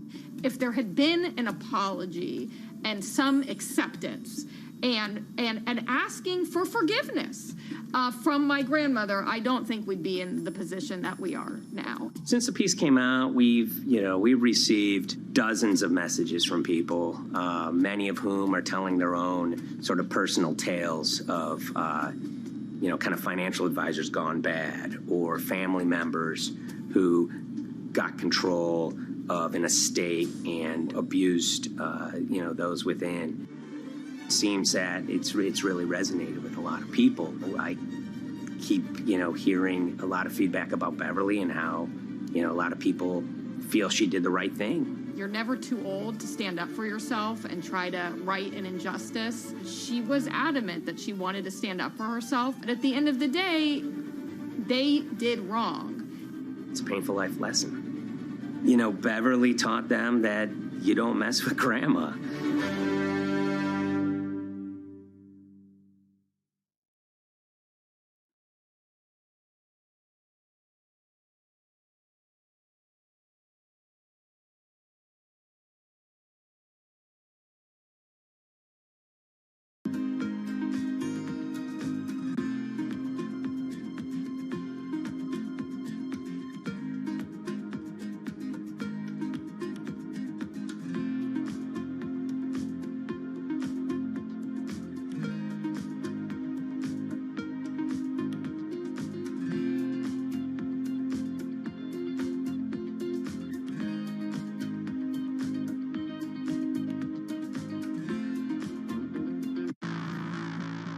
On April 20th, oil markets did something they never had before, and they crashed, went into negative territory, and closed the day at minus $40. Meanwhile, in a place called Thaden Boyce in Essex, a group of 9 traders, led by a guy called Cuddles, made $660 million over the course of a couple of hours. The price of oil has collapsed to a record low. We've never really seen anything like it. WTI this morning down more than 35%. People maybe wouldn't have been so surprised if the oil price had fallen to zero, but the oil price went to minus 38. It went far lower than anyone had expected. And so lots of people in the market were saying, well, hang on, something else is going on here. A couple of months later, I started to get wind through a kind of network of sources that a tiny firm in the outskirts of London had made a huge amount of money that day and potentially had some part to play in what happened. The information we got was that 9 traders at Vega Capital London had made in the region of $660 million in one day.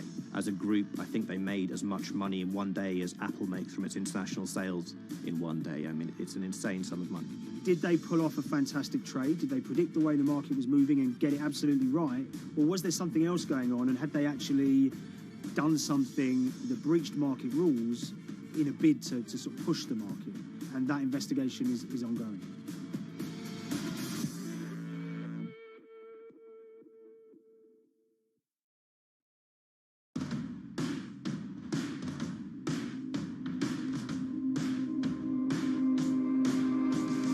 So Paul Commins is a trader who cut his teeth in the pits in the 80s and 90s when everyone had a nickname. His was Cuddles. If you can imagine, that was a very sort of cutthroat type of world where people are doing, you know, hundreds of thousands and millions of dollar trades by shouting at each other, giving hand signals, and then sort of scrawling on scraps of paper. The culture of the trading pits in London was very influenced by the working class guys who became traders there. They weren't like the city bankers that had gone before them. They weren't usually Oxford or Cambridge. You know, they didn't wear Savile Row suits. They were ordinary working guys who happened to have a talent for trading. And a lot of them came from Essex. I think it was 400 traders in the pits, and Cuddles in his, you know, oil and gas pit was described to us as amongst the top 3. In amongst that, was very successful and made, you know, very large amounts of money as a young man. But, you know, inevitably, mechanization and the arrival of electronic markets was the kind of death knell for the pits. And in 2005, the IPE closed down. And when the pits shut down, a lot of the traders who worked there lost their jobs or quit or went to work for financial institutions. But Paul Commins decided to start his own trading collective out in Essex. Some of them are ex-pit guys, cut from the same cloth as him. Lots of them are actually sort of in their 20s, and they're his, you know, drinking buddy's son, or they're his own kids' friends from football. You know, they're young lads, hungry and ambitious, and he brings them into the fold. And fairly shortly, he's got, you know, maybe a dozen or so traders that they're independent, let's be clear, but they're all part of this collective.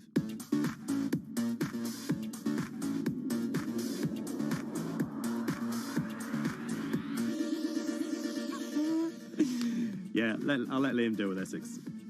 I am from Essex, so I feel like I'm free to, to get into this. Sweet, as they say. If you were to ask someone in Britain how they would imagine a kind of Essex person, they would see someone who's maybe slightly flamboyant, with a sort of Cockney accent, a sort of Guy Ritchie-style accent. Not afraid to splash the cash, but it's probably pretty bright and has done well for themselves. Don't even make sense, does it? But, these guys, they drove around very nice Rolls Royces and Bentleys. They went to places like Marbella on holiday. Thaden Boyce is a very wealthy place. You have to have considerable income to be able to afford to live in that village. It's a really nice place to live, and it's 20 minutes tube ride away from the city. Earlier in the summer, we have this lead, which is that there's this tiny firm called Vega Capital London, and they were the biggest winners from the biggest oil crash in history. Anyone that covers markets is going to be surprised about that. You're thinking your BPs of the world or your Glencores, but it's this tiny firm. And one of the big challenges that we had was actually finding out who worked with Vega Capital. It wasn't immediately obvious, and at first we had absolutely no idea. If you go to the Vega Capital website, it says it's under construction. If you do basic online searching, it's very difficult to find anyone who's publicly connected to the company. So inevitably, we're incredibly curious at this point. Like, who the hell are these people? The more reporting we did, the more it became clear that this group were connected socially as well as professionally. They went to weddings together, they played golf together, they would go on holiday together. We found out that a number of them were members of the West Ham Supporters Club in London. A few of them started companies together, so you could see all the connections between them and start to see a distinct group emerging. And it really just was this kind of shock that, this wasn't just like a hedge fund or a firm you'd never heard of. This was actually a group of buddies who all had the same experience on this day and had all made a huge amount of money. So if you're an oil trader, there's a number of different ways you can trade, and probably the most popular is WTI futures contracts. And it's basically a contract that says, I'm going to buy 1,000 barrels of oil from you at this point in the future, or I'm going to sell 1,000 barrels of oil to you at this point in the future. It's actually just a financial contract to gamble on to predict whether oil is going to go up or down. On the 20th of April in Essex, there had been signals for a while that this was going to be an exceptional day in oil markets. And we know that some of them arose early and started their trading in the early hours of the morning while it was still dark outside. Essentially what they were doing is buying contracts that gave them an obligation to buy oil at whatever the price ended up at 2:30 p.m. So they're basically placing a bet that oil was going to fall throughout the day. But they're simultaneously selling lots of oil as well. And whether they make a profit and how much profit they make is the difference between what they buy the oil for and what they sell the oil for. Now, of course, we now know throughout April 20th, the price dropped and dropped. So this is going very well for them. They are committed to selling oil at these prices, and the prices are continuing to fall, which means they're going to be able to offset it and buy oil at cheaper at the end of the day.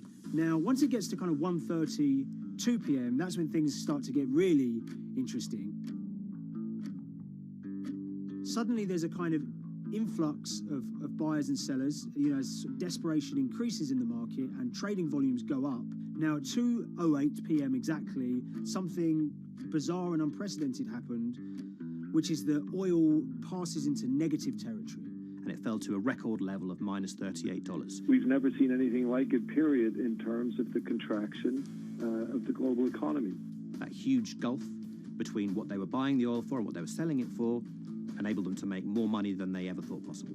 So their profit was the difference between minus 37 and all of these positive numbers on every contract they sold. The price of crude briefly hit minus $37 a barrel. For one group of traders operating from a small office, it was a very, very profitable day. It's important to remember this had never happened before in the history of oil trading. No one could have predicted it. I can't think of another example of where you enter a trade and you get paid on both sides. You get paid both to sell and to buy. It's unthinkable. One thing we know about the Cuddles Trading Arcade is that they were very comfortable taking large risks. And, you have to be clear, this was a large risk. Yeah, we spoke to oil traders, both people that know these guys and people that don't, and they all say that this is, incredibly risky. And that's actually what stops a lot of oil traders doing trading like this. They simply aren't willing to stomach the risk. But Cuddles and his friends were. So when the kind of final calculations came down, the group of the 9 most profitable traders made $660 million or thereabouts between them. I mean, if you can imagine, I think 3 or 4 of them made in excess of 100 million each. One of the astonishing things about this trade is that 2 of the individuals who made more than $100 million in a single day were in their 20s. One of them was 22 years old. Only a few years earlier, he'd been posting on his social media about doing teenage stuff with his mates in town and going to see girls and rap music. And here he is a few years later making $100 million in a single day's trading. When me and Liam discovered that, we couldn't believe it. We couldn't believe what we were seeing.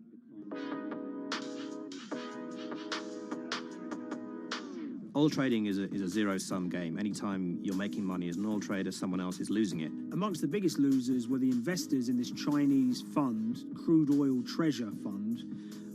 There were thousands of them, and they lost everything. Lots of people had put their savings into oil funds. They lost money that day. Big banks and brokers who sort of stand in the middle of trading parties, they lost money that day. And another interesting thing is that oil-producing countries like Kuwait or Canada, they sell oil as an average of the WTI closing price over the preceding month. So the fact that one of those numbers in that average was minus 37 meant, if you can imagine, countries like Saudi Arabia and Kuwait potentially lost a couple of dollars on every single barrel of oil they sold that month. Vega Capital's traders made such an extraordinary sum of money that it was inevitable there would be some scrutiny of what they did. But it wasn't just the sums of money they made. In the vital half an hour before the settlement price was set, they were by far the biggest sellers of oil futures in the market, which is an incredible thing to think about when you consider that the other participants in that oil market are going to be the world's biggest banks, oil majors, BP and Shell, and here you have a group of 9 guys in Essex who are having this significant influence over a global market for oil. I mean, I think you have to assume that if these guys had made $7 million or $10 million, they probably would be celebrating in Essex right now. But the fact that they made closer to 700 million has meant that they are facing understandable scrutiny. We wrote individually to all the Vega traders who did exceptionally well that day, and we got a letter in response from a law firm representing the group. The law firm was at pains to point out, number one, that they haven't been accused of any wrongdoing, that they all traded independently and separately, and they'd basically all made up their own minds that this was what was going to happen in oil markets based on publicly available knowledge, and decided to execute this trade. What I love about these stories is there's a real variance of opinion, and some people will look at what happened and think that must be dodgy. They all traded at the end of the day. They all made a huge amount of money while all these people lost. That's shocking. But lots of people say these guys are at acute disadvantage. They're in a market that's inhabited by, huge technology-driven funds and firms and oil giants that have got all the advantages in the world, and when you get a bunch of Essex geezers who essentially beat the market and find a way to make a huge amount of money, they should get a pat on the back, really, because that's the dream. Since this happened, a lot of the guys have stopped trading the monthly settlements that they'd done so well at in the past. Several of them have set up new companies. They've essentially gone very quiet. Any kind of social media presence they had has kind of closed down. By all accounts, they're, waiting this out. It's certainly too early to try and predict how the regulatory investigations are going to pan out. We just don't know. There's a number of potential outcomes for these guys. Potential punishments if there are any findings of manipulation against Vega or anyone affiliated with it might be you could be fined, you could be banned from trading, and in the most extreme cases there have even been criminal prosecutions in the past of people who have been found to have been manipulating the settlement and misconduct related to trade at settlement. There are other outcomes too. One obvious one is going to be that they're able to walk away from this life-changing trade with all the money that they made and celebrated as heroes in the trading community. That, you know, they'll go down as legends.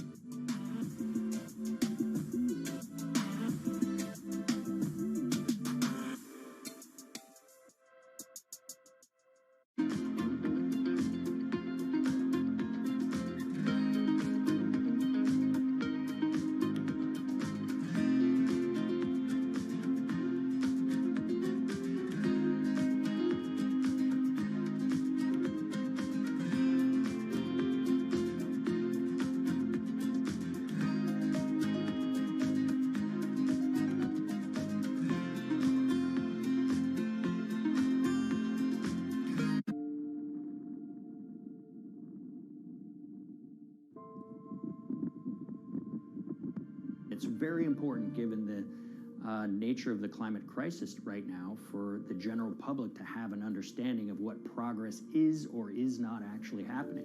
And I think many readers right now, they'll see these hundreds and hundreds of companies making these big, bold climate claims.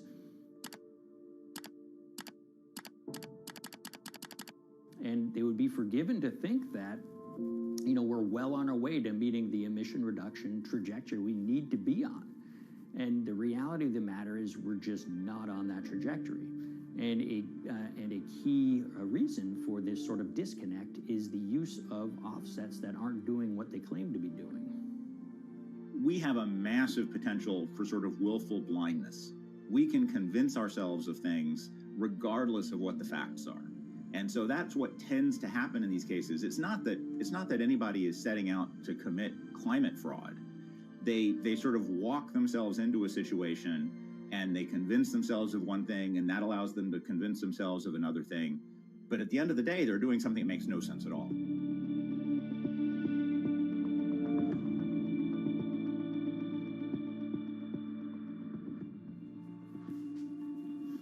My name is Ben Elgin. I wrote the story about how the billion-dollar market for carbon offsets is setting back the fight against climate change. So one of the challenges in reporting on carbon offsets and trying to figure out what's going on is really finding good experts who have been steeped in this marketplace and are willing to candidly talk about it. One of the best people for this is a fellow named Mark Trexler, and I've been talking to him for more than a decade. My name is Mark Trexler. I've worked in climate change for the last 30 years. I was actually hired by the World Resources Institute in Washington to work on the first carbon offset project in 1988. In terms of defining a carbon offset, one of the beauties, so to speak, of greenhouse gases, sort of the silver lining of greenhouse gases, when you put up a molecule of CO2 into the atmosphere, it can be anywhere in the planet in 7 days. And therefore, if there's an option to reduce emissions on the other side of the planet, and you can do that very cheaply as compared to doing it in your factory, for example, then why not pay that person, that factory on the other side of the planet to reduce their emissions? Then you are, in a sense, offsetting your emissions, and the atmosphere doesn't really see your emissions anymore. So carbon offsets have been around for quite some time, and they were actually key with these international climate agreements, such as the Kyoto Protocol, which mandated the wealthiest countries reduce their greenhouse gas emissions. The treaty was signed on the 11th of December, 1997. Decided. The business community in general saw carbon offsets as a huge opportunity to comply with whatever policies and measures might be coming down the pike on climate change much more cost effectively. We've seen a huge surge in companies making big proclamations about how they're going carbon neutral or zeroing out all of their carbon emissions. We're going to reduce our carbon footprint to net zero. Unilever is committing to net zero emissions. We can achieve a net zero emissions world. We began looking at these corporate claims of dramatically reduced emissions, and we noticed so many of these companies were using carbon offsets to achieve these aims. And as we began to look at the carbon offset projects themselves, what we found is that the environmental benefits claimed by these companies are not actually what they seem to be.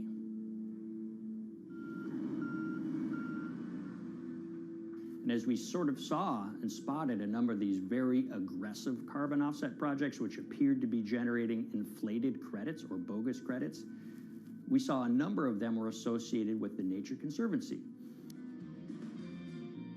This surprised us. The Nature Conservancy is the world's biggest environmental group.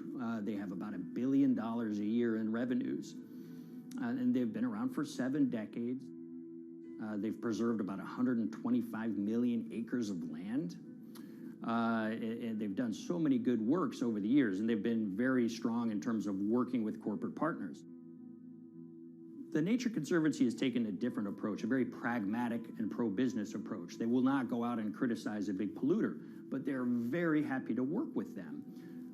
Some might say that, well, that's selling out, but others would say, and those at the Nature Conservancy would say, these companies have deep pockets. They can help fund important preservation work, and we have absolutely no problem working with them on this stuff. So companies are very warm, and they've partnered with the Nature Conservancy for many years. And yeah, it definitely lends a sheen of credibility to these projects. Here's 20 new reasons to visit Disney World this year. 1, 2, 3. If you look at, for instance, Disney, that's a sprawling company with theme parks and cruise lines that burn up diesel fuel. They have office buildings and television studios that consume electricity. So these companies are trying to make major reductions in their carbon footprints, but it's very difficult to change these fundamental ways their businesses operate. So Disney has been a big buyer of carbon offsets that are orchestrated by the Nature Conservancy. One of the projects that they buy from is called Pennsylvania Ridges. And that's a plot of land. Most of the land is actually about a 3-hour drive outside of Philadelphia. Interestingly, this land, 3,000 of these acres, was actually acquired by the Nature Conservancy in the late 1990s. This land was imminently threatened. There was a pending logging contract on this land. So they do what they have done so well for all of these years, which is they go out, they raise money from local philanthropists, and they go buy this land to protect it from developers and loggers. And at the time, according to an archived version of the Nature Conservancy's website, when they were proudly announcing this deal, they said, these threats have been abated because of this acquisition by the Nature Conservancy. So it's really interesting now, fast forward 2 decades to earlier this year when they put forward this carbon project. And if you look through it, this land is a key part of that carbon project. And what they're now saying is this land is now, once again, imminently threatened. 72% of the trees are going to be cut within 5 years. Now, this is just astounding because this land is owned by the Nature Conservancy. They do not clear-cut land that they've bought through philanthropic donations. So this scenario that they've put forward to get carbon revenues is not really plausible. And what that means is when you have Disney coming in and buying these credits, when it eventually lowers its carbon footprint because of these credits, well, that won't be a credible or truthful claim by Disney.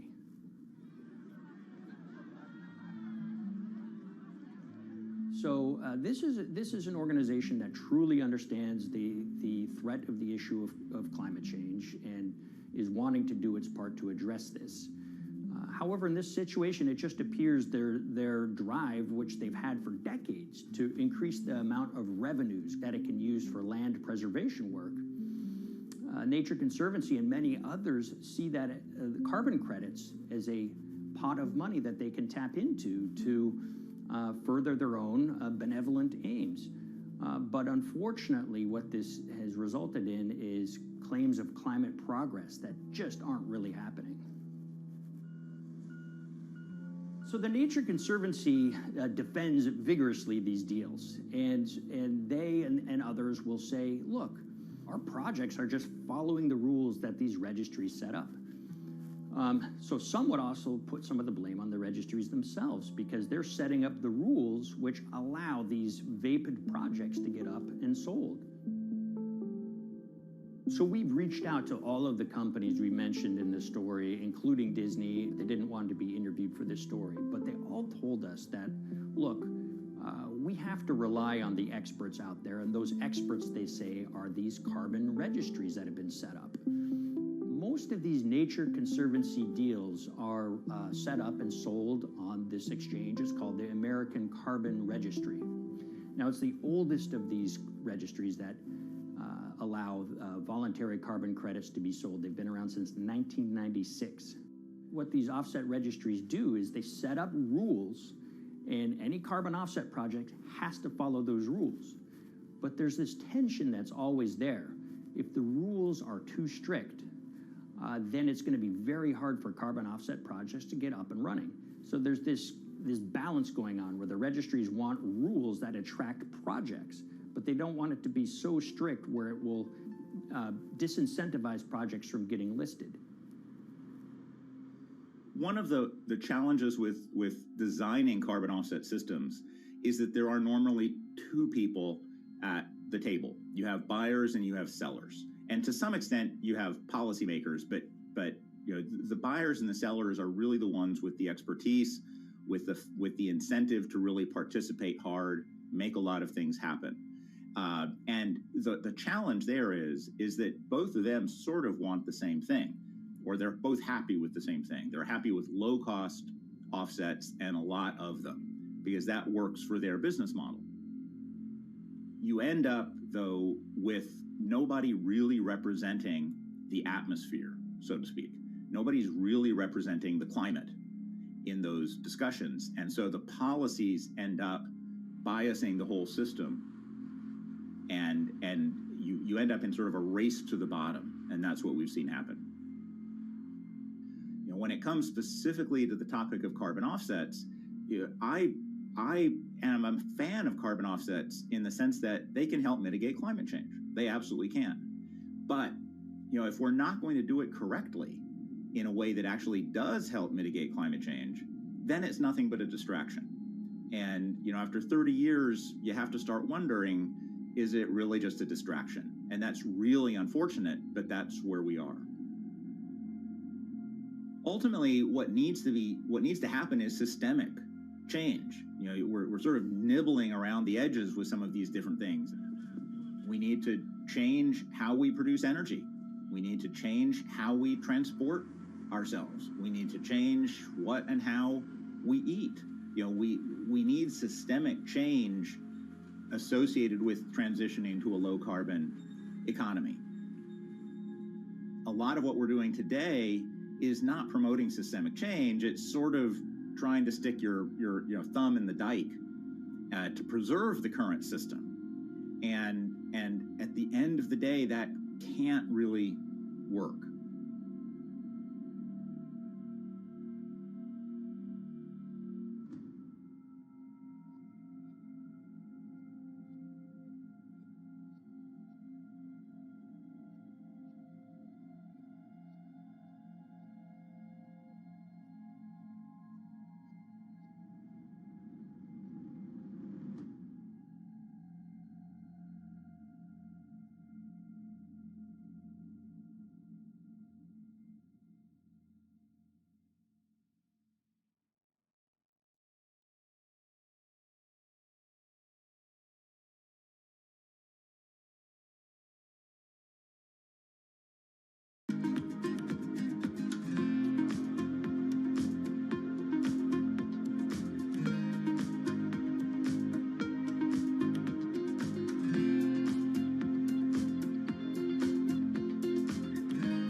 The Hyperloop. There's a good chance you've heard the name by now. This is the Hyperloop system. It can take people hundreds of miles in minutes. The Hyperloop, a series of tubes that would transport people in pods at ultra-high speeds over long distances. It's a remarkable new form of transportation that can whisk people from city to city in a flash. 29 minutes from New York to D.C., 30 minutes from L.A. to San Francisco. For years, we've been seeing these futuristic, utopian renderings of some cross between a spaceship and a monorail. But lately, the Hyperloop is becoming much more real. Yes! It was surreal to be even sitting inside a Hyperloop, and just even more incredible to actually be like riding down a track in something that was nothing more than a crazy idea 6 years before. Companies all around the world have been developing and testing the technology needed to propel passengers at speeds of over 1,000 kilometers per hour. But for many, speed is only the first step to unlocking the full transformational effects of a new mode of transportation. Fast is what we just sort of take for granted in the Hyperloop world. It's the network effects that really deliver the benefit. And that opens up a completely different scale of economic opportunity.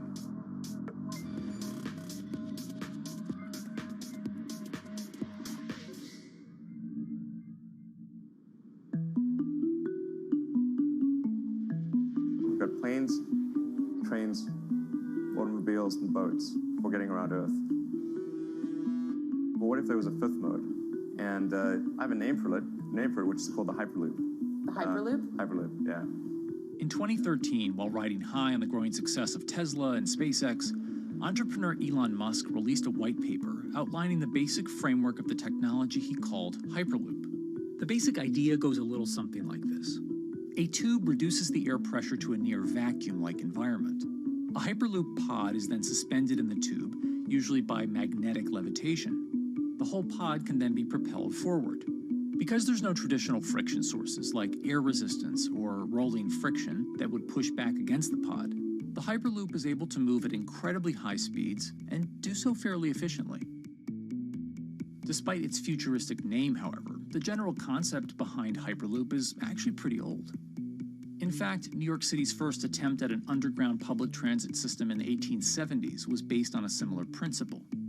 The pneumatic transit system was short-lived, however, only stretching one block and topping out at a rather leisurely 10 miles per hour.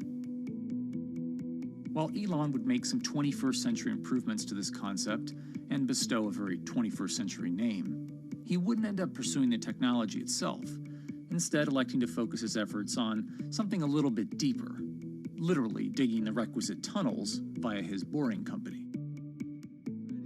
It would take another billionaire industrialist who dabbles in spaceflight. No, wait, not that one. Yeah, that's the one. After Richard Branson would make a large investment in the company Hyperloop One, it would be renamed to Virgin Hyperloop. What we've always been trying to do as a company is show that this technology could work, that it could be made safe, and that ultimately it's something that's happening in the next couple of years, not the next 20 years. Josh Geigel is the co-founder and CEO of Virgin Hyperloop. In a familiar tech startup story, he's seen the project go from a garage to a large-scale testing facility outside of Las Vegas. So we started building the first kind of Hyperloop system in 2016. We've done a lot of work, about 500 tests that we've done on that over the last 5 years. And what we realized that we need to do is take that technology, show that it can be commercial, so drive the cost down, improve the efficiency, improve the performance. But the key thing is actually making it approachable and safe for individuals. In order to do that, Josh, along with Virgin's head of passenger experience, Sarah Lucian, bravely volunteered to take the inaugural ride. What her and I were realizing is we're the first two people sitting in a Hyperloop. The only type of people that have gone through this environment are in spacesuits, and there we are in just normal clothes because of the system, the safety of what we've designed. 3, 2, 1, launch. And then once we started going, you felt a bit of acceleration. We accelerated a little bit harder than we would in commercial, be like a sports car. Yes. We got to about 108 miles an hour on that test. And it's a short run, it's about 500 yards or so, and came to a stop. The test, lasting only about 20 seconds and covering only a quarter of a mile at just over 100 miles per hour, is a long way away from a true functioning Hyperloop. But as for optics, it's a crucial step for the future of funding. The number one question we got from investors or from project proponents or just people in general was is a Hyperloop safe? And what better way to show something is safe than by actually getting people on it. But convincing investors and governments that would likely be fronting some of the construction costs for an unproven technology is no easy task. First and foremost is the question of safety. Most people don't know how an airplane works, but yet they get on an airplane. They get on an airplane because, it's faster than driving, and most importantly, they've probably gotten off of one before, they've seen someone get off of one before. And so what we set out to do was actually show that Hyperloop could be safe with two normal people, not astronauts, not adrenaline junkies or test pilots or anything like that. Two normal people getting on a Hyperloop, and then most importantly, those two people getting off. But beyond safety concerns, constructing Hyperloops will undoubtedly require a significant capital investment to the estimated tune of around $60 million per kilometer of track. So a track from San Francisco to Los Angeles, for example, is likely to come with a price tag over $10 billion. And before large governments are willing to come in and front those costs, investors who are funding Hyperloop development must accept it as a long-term mixture of technology and infrastructure investing. Investors that are used to short returns because you're developing apps or something to that effect, those aren't the investors that really get excited about Hyperloop. What you start to see is the people that are looking at platform technologies, right? So this idea that because the smartphone existed, Uber could exist, right? So who are like the Vanderbilts of this century? And that's the part where you're going to get a lot more no's than yeses. But those people that have the ability, the fortitude to stick it out, to see the game-changing platform here, those are the people that we're looking for. And since we've done that passenger test, there has been a lot of interest that's really, this is a lot sooner than I thought.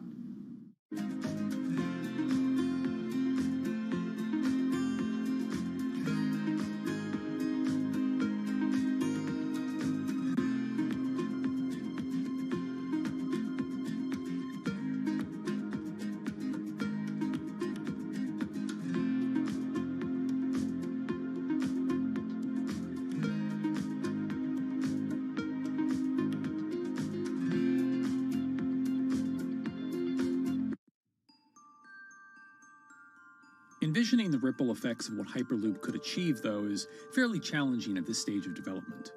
It's fast, yes, but for point-to-point travel, traditional maglev trains can move pretty fast as well. And outside of China, South Korea, and Japan, even those haven't seen much adoption elsewhere due to the high costs and questionable profitability. The Shanghai line in China, for example, loses around $100 million every year. Hyperloop companies, however, believe they can offer something different than traditional railway lines. My name's Alan James, and as far as I know, I'm the only guy on the planet who's written a government-level business case for 300 kmh conventional high-speed rail, 500 kmh maglev, and 1,000 kmh Hyperloop. It's fundamentally about moving people from where they are to where they want to go, when they want to make those journeys, and doing it in much smaller numbers. So pod designs for Hyperloop range from 12 to 28 seats, typically. Why are they small? It's because small enables the network to operate flexibly. And a great example of that is the east-west strategic route across the north of England, from Liverpool to Manchester to Leeds. So to get from Liverpool via Manchester to Leeds by train is just short of 2 hours today. It'll probably take you 2 hours driving as well in average traffic conditions. Net result is those three city regions remain three separate entities: Liverpool, Manchester, Leeds. There's very little commuting traffic between those urban areas. Hyperloop absolutely changes that from the ground up. Liverpool to Manchester is a 5 or 6 minute journey. Manchester to Leeds is also a 5 or 6 minute journey. What that effectively does is create a single super city economy. In this vision, the Hyperloop acts a little more like a highway, where pods have fixed destinations and don't need to stop along the way. Meaning you can travel on a Hyperloop network from, say, Liverpool to Leeds, while the pod behind you travels from Liverpool to Manchester. And if that metro Hyperloop network is connected to other networks from the same location, You could travel from Liverpool to Paris or Liverpool to Amsterdam, all without making a single stop. For passengers, for business, for leisure, that is utterly transformational. For high-value freight and logistics, it's equally transformational. But critically, if you do a Hyperloop network at scale, you begin to deliver massively significant carbon savings too. A multi-regional Hyperloop network could become a replacement for both short-haul passenger and cargo flights and traditional ground transportation, both of which are significant carbon producers. One Hyperloop-connected distribution hub, perhaps at an airport that is predominantly used for international air freight, replacing maybe 10, 12, 15 distributed road hubs. It takes a lot of polluting and inefficient truck haulage off the roads. That itself means roads gain extra capacity. Hyperloops will still need to use electricity to both move pods and maintain the near-vacuum environment in the tube. Proponents of the technology believe that this can be done by using renewable sources, including a combination of solar panels and battery technology that could be used along the Hyperloop itself.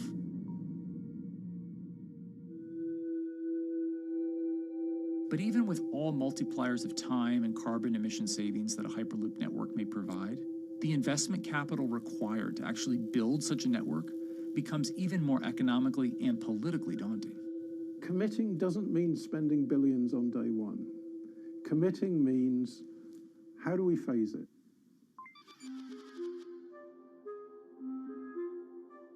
One company in the Netherlands is working to develop that technology, and perhaps more importantly, the international coalition needed to make the Hyperloop network a reality. So we are here in Europe's first full-scale Hyperloop test facility, where we can already prove every conceptual technology of the Hyperloop.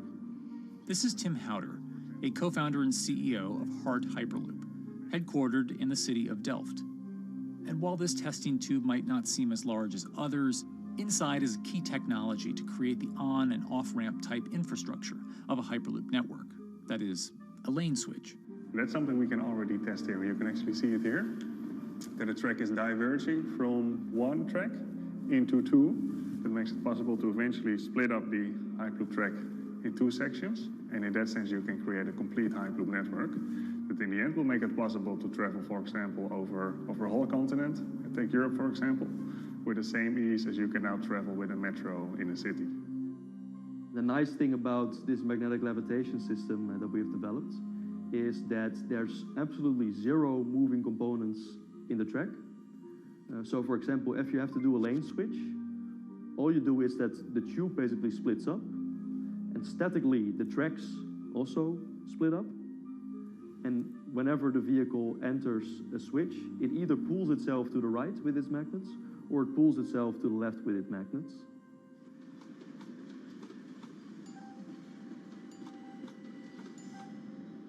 Lane switching on traditional rail requires the physical movement of the rail. Even modern magnetic levitation tracks use lane switching techniques in order to transfer trains from one track to another. And this is a very crucial element, because this is the thing that limits the capacity and, in the end, the usefulness of the rail network. Because the moment that a track is switching, that means that at that moment you are creating an unsafe environment for the trains behind it. So you need a lot of space between trains. But in a Hyperloop, because you have no moving components in the track, all the vehicles can be much closer to each other. You can achieve a very high frequency and basically have vehicles moving and merging in and out of the network very much like a highway. For now, though, Hart's physical testing has been limited by the size of their tube. Because the test track is only 30 meters long, they haven't tested this lane switch at speeds greater than 20 kilometers per hour. However, the company is working to build a new test site where it plans to increase that testing speed to 300 kilometers per hour. We're now in a phase where we have proven most of the most important technologies in the test facilities that we already have. And we have also demonstrated the viability and the feasibility of a network. If you look at all the subsystems that it consists of, most of those are proven systems, already demonstrated in lab conditions. So we don't really believe that The technology itself is going to be the biggest challenge. Because for all Hyperloop companies out there, actually building a Hyperloop system requires more than just a good product. We're talking about the safety aspects, we're talking about integration into the environment, we're talking about the social aspects. Do people feel comfortable traveling in such a system? So it's about all these different aspects, and the complexity is really getting all the different stakeholders that are relevant and that do need to contribute to bring this to market, to get them all following the same roadmap.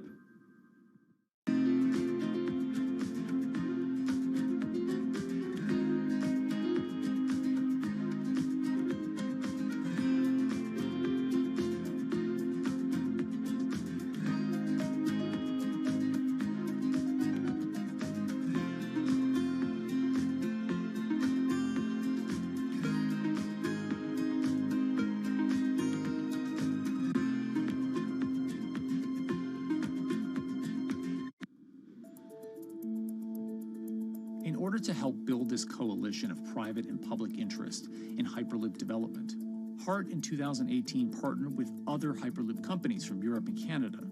The goal was to define, establish, and standardize the framework to regulate Hyperloop systems.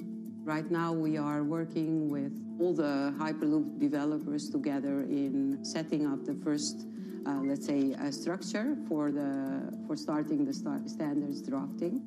One of the most important goals for HART is interoperability, which is essentially making sure the different systems can communicate with each other. Interoperability is so important because what we want to achieve is actually have this seamless travel experience. So you don't want to end up, for example, going from Madrid to Paris and then switching because you need to use a different technology to get, for example, to Amsterdam. The idea being that as companies around Europe create the first commercial Hyperloop tracks between individual cities, one day those can all be connected to a larger network. Everyone that believes that Hyperloop is a future transport system also realizes that there is a need to have this network because that's where Hyperloop thrives. Hyperloop is such a huge project. It's definitely not something that you can do on your own or as a single company. So you need to do it with a lot of other companies. You need to have the governments. And I think in that sense, the biggest challenge that we've encountered is to really get all the required parties together to take the steps in development and in commercial implementation.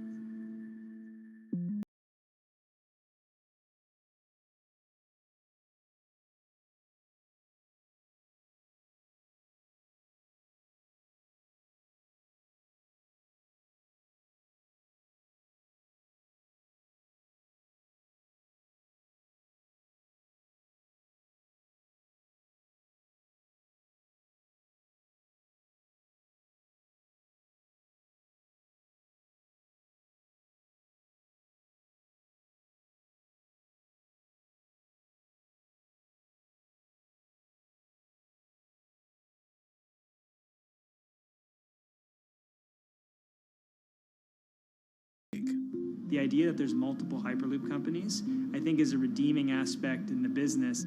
People really want to see something happen, so having multiple people move forward is good for that. I was struck when Josh and Sarah rode the pod. 2 or 3 of the major outlets used the phrase, "We now have a new mode of transport." And although all of that technology had existed before those 2 human beings rode it, it was the moment at which those 2 human beings traveled that short distance down the tube that in popular imagination, Hyperloop became a mode of transport. The metaphor I use with my team is that, the Wright brothers were first, but none of us fly on Wright brothers airlines anymore. If you don't continue to innovate, you're not going to be around, and so we'll continue to be at the forefront of building Hyperloop. Back in 2013, Elon had an idea. I think the difference now in 2021 is some brilliant engineers have spent real time grinding out the details. And I thoroughly expect the next 3 to 5 years to be decisive.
This week, how hydrogen can transform our energy usage. We'll look at why the universe's most abundant element could be a game changer in the climate revolution. Hydrogen technologies are not new. They are used in other sectors. We use them in space, on our rockets, and we don't need the laws of physics to change to be able to use hydrogen on our planes. From iron ore to green hydrogen, one of Australia's richest men tells us about his pivot to sustainable energy. Let's take action. It's practical, it's implementable. Let's do it now. Plus, the hydrogen revolution. We'll speak with the CEO of Italian utilities firm Snam about his new book and how green hydrogen could be competitive within 5 years. Costs are coming down and people are waking up to the fact that it's the only way to decarbonize certain sectors. From Bloomberg's global headquarters in New York, I'm Kaylee Lyons, and this is Bloomberg Green.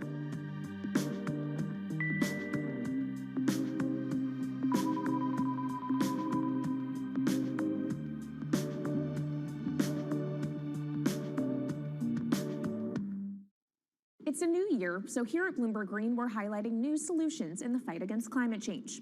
And one of those is as old as the universe itself, hydrogen. It's the simplest element around, but could well be a game changer when it comes to turning around our dependence on fossil fuels. Today, hydrogen is used in the chemicals industry to produce petroleum products. It's also starting to be used in steel production, an industry under a lot of pressure to decarbonize. But it has far more uses as well, from powering cars to heating our homes. And Bloomberg New Energy Finance sees a seismic shift in the sector in the next 10 years as green hydrogen squeezes out dirtier alternatives. So-called gray hydrogen dominates today. But as renewable electricity gets cheaper and more accessible, so will green hydrogen. In this week's edition of Bloomberg Green, we'll explore what this push into hydrogen means for tackling climate change. We'll hear from Australian billionaire Twiggy Forrest about his pivot from iron ore to hydrogen, and we'll also speak with the CEO of Italian utility company Snam about his book, The Hydrogen Revolution. But first, what are we using hydrogen for? And why does it actually matter? Christine Lee Edwards explains. Hydrogen, the most plentiful element in the universe. On Earth, we find it mostly bonded to oxygen in the form of water, or in other gases known as hydrocarbons. Hydrogen gas, H2, burns hot and clean, making it an attractive tool in the race to net zero. But isolating hydrogen from other elements is no easy task. Today, the cheapest way to do this is via chemical processes that break up natural gas. This releases a lot of carbon dioxide. Another method is to use electricity to split water molecules in a process called electrolysis. Although there is no carbon byproduct, a lot of electricity is needed. And if this power comes from burning coal or gas, it negates the zero emissions goals of using hydrogen to begin with. Hydrogen produced in this way, powered by fossil fuels, is called gray hydrogen. If carbon capture and storage is used together with fossil fuels, then it becomes blue hydrogen. If nuclear power is used, it's called pink.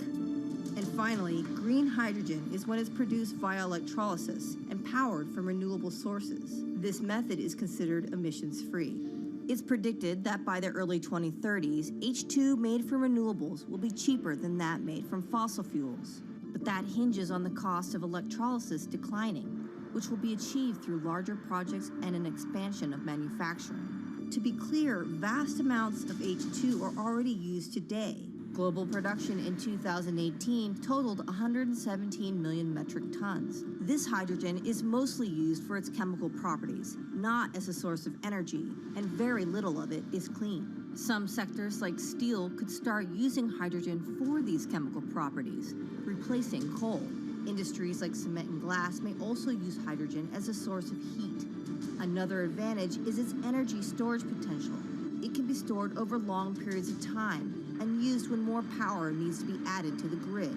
It also could hold an advantage over batteries in heavy transport and shipping. The promise of hydrogen for energy has been around since at least 1874, when Jules Verne wrote about it in his book, The Mysterious Island.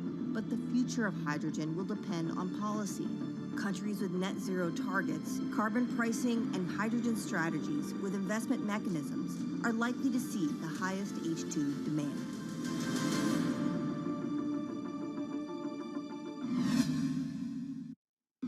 That was Bloomberg's Christine Lee Edwards explaining what hydrogen means for the energy transition.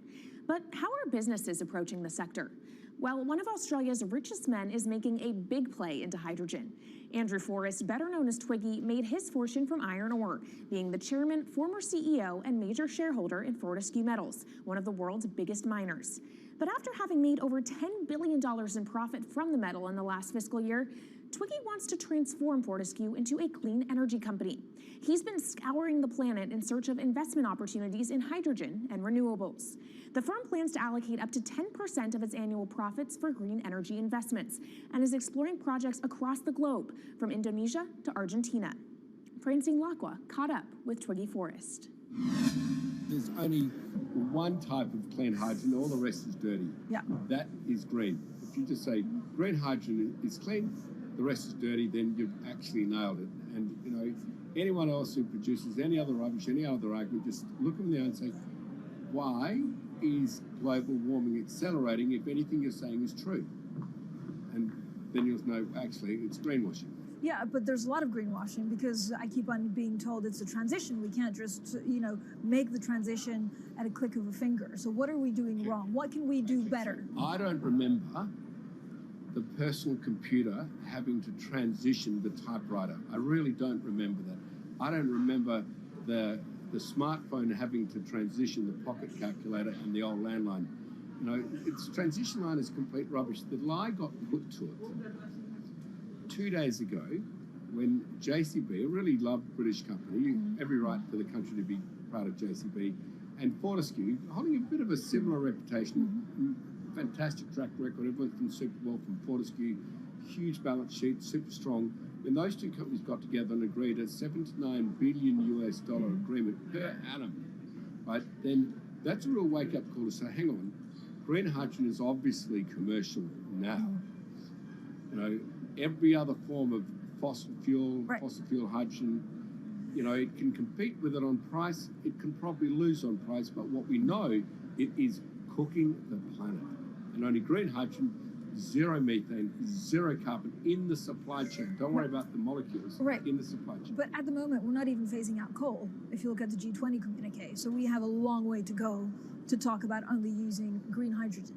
Yeah, so look, I have a call, which I'd like to make now, that the world should not fund any more coal-fired power stations, coal mining projects, ever. We should wind them down as quickly as possible because they are cooking the planet just like grey and blue hydrogen is cooking the planet. Yeah. You know, hydrogen, which is not made from renewable electricity, is releasing 10 to 16 times more carbon, let alone the methane, which is worse, than it is hydrogen. So we've just got to stop doing things which are self-harming under the guise of greenwashing. So why are leaders so slow? Even if you look at the appetite for ESG investments, they're growing exponentially, so are emissions. So where are we allocating capital? Okay, so take the recent G20. There's probably a reason why there wasn't strong action coming out of the G20 because people were not aware that major transactions between large companies were taking place now on green hydrogen, that actually this pollution-free all the way through the supply chain fuel was now being transacted at multi-billion-dollar scale. If they'd known that, I don't believe any sovereign leader or any energy minister or climate change minister could not take ultra seriously that green hydrogen is now here to stay. It's broken through. History has been made. It will never go back. Okay, what is the one thing that you would tell leaders today and business leaders? How do we transition faster than what we are now because we're at real risk of missing our targets? Oh, so that's really simple. You stop funding, you stop subsidizing, you stop using money into fossil fuels. It could be carbon sequestration, it could be fuel rebates, could be anything. Hundreds of billions of dollars getting ashed while we ash the planet on fossil fuel subsidies. Because we haven't had that renewable electricity, we haven't had that green hydrogen, we've kind of been pushed down. It's all sorts of excuses. Oh, it'll never be commercial. It'll never be supplied in the quantities we need it. You know, blah, blah, blah. Now we know, let's take action. It's practical. It's implementable. Let's do it now. okay, if we do it now, is there going to be a shock to the energy system? Is there going to be a shock actually to economically? And is it worth, not talking about transition, just going from A to B?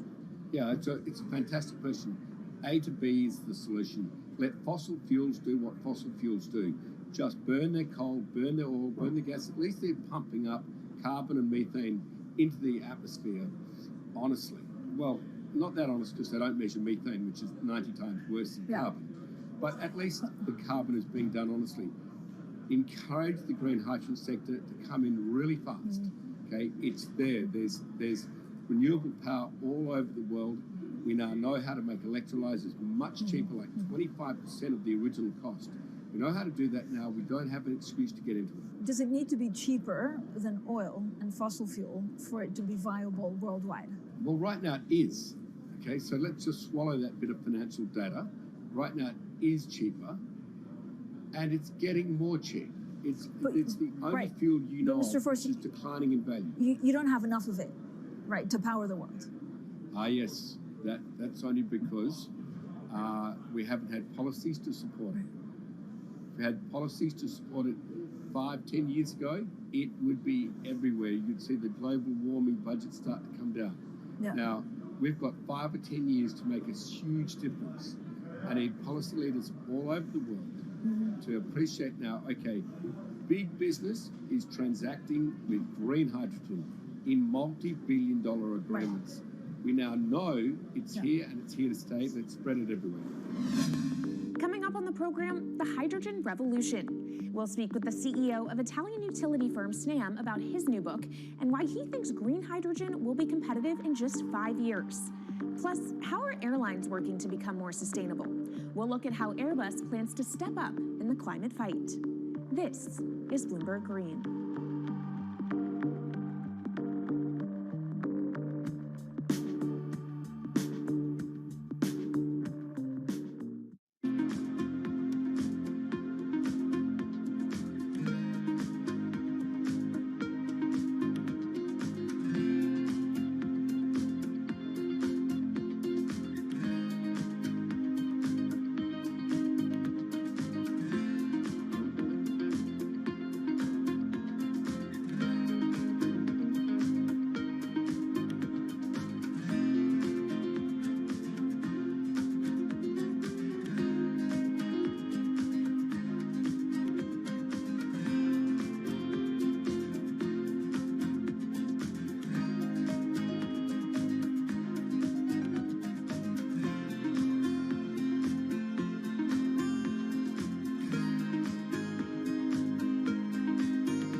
From Bloomberg's world headquarters in New York, I'm Kaylee Lines, and this is Bloomberg Green.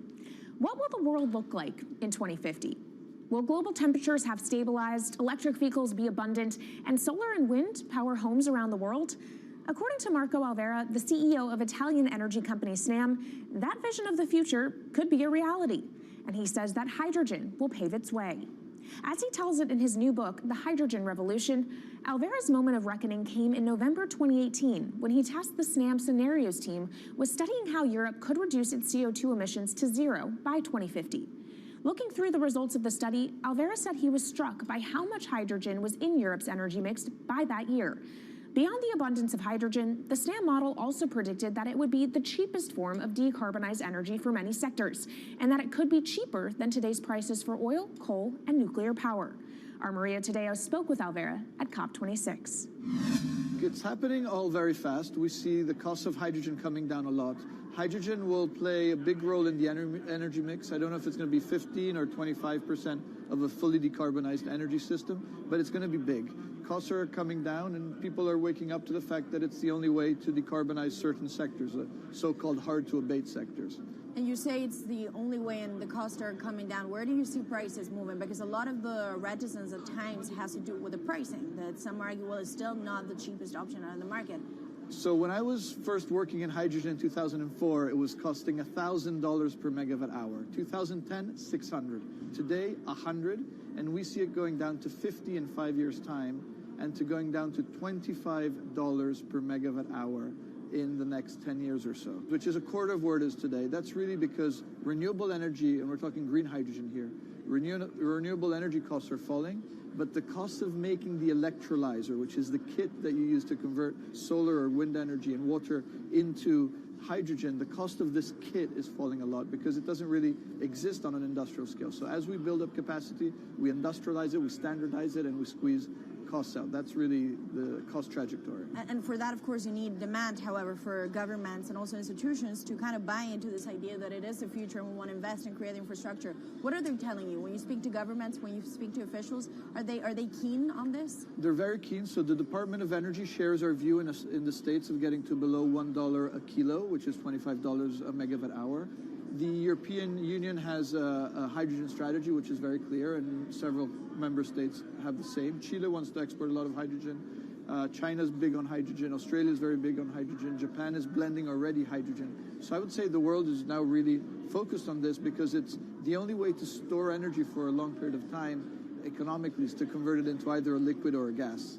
And of course, you talk about the price, but the other big component is the volume. You know, how big can you go? Where do you see that on a time scale? So wherever it's sunny or windy, you can produce very cheap hydrogen eventually. And so compared to oil and gas, which are concentrated in few parts of the world, it's going to be very democratic from that point of view. So every sunny place, every desert, every ocean wind can be turned into hydrogen that we can put on ships, in pipes, and really start trading it around the world. So it's going to happen a lot faster than a lot of people think. So, and when you say a lot faster, what is that in time? As I said, $50, which is essentially oil parity within 5 years. And then, depending on how quickly we ramp it up after that, we could get to $25, which is coal parity before the end of the decade. And in big scale. In big scale, because once you get to coal parity, that's the only way we're going to get China and India to stop burning new coal. We have businesses in China and in India, and I see a lot of hydrogen development, a lot of renewable development in both countries. The India announcement was incredibly strong on 2030. Some people were upset about the 2017 net zero deadline, but when it comes to 30, he announced a big commitment to get to 50% renewables. Were you surprised by it?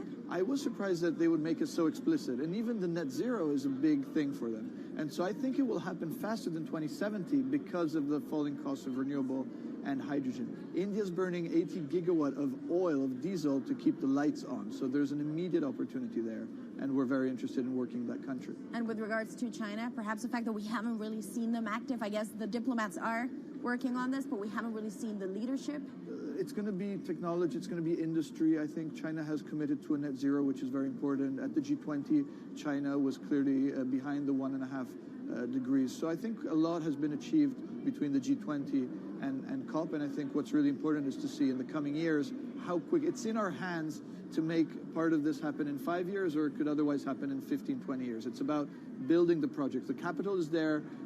We saw how many trillions of dollars are already committed. What's missing is really the projects, and that's where companies like us step in. Marco Alvera, CEO of SNAM there, speaking with our Maria Tadeo. Let's turn now to the aviation industry. It's a big contributor to global greenhouse gas emissions, and it's under pressure to change that.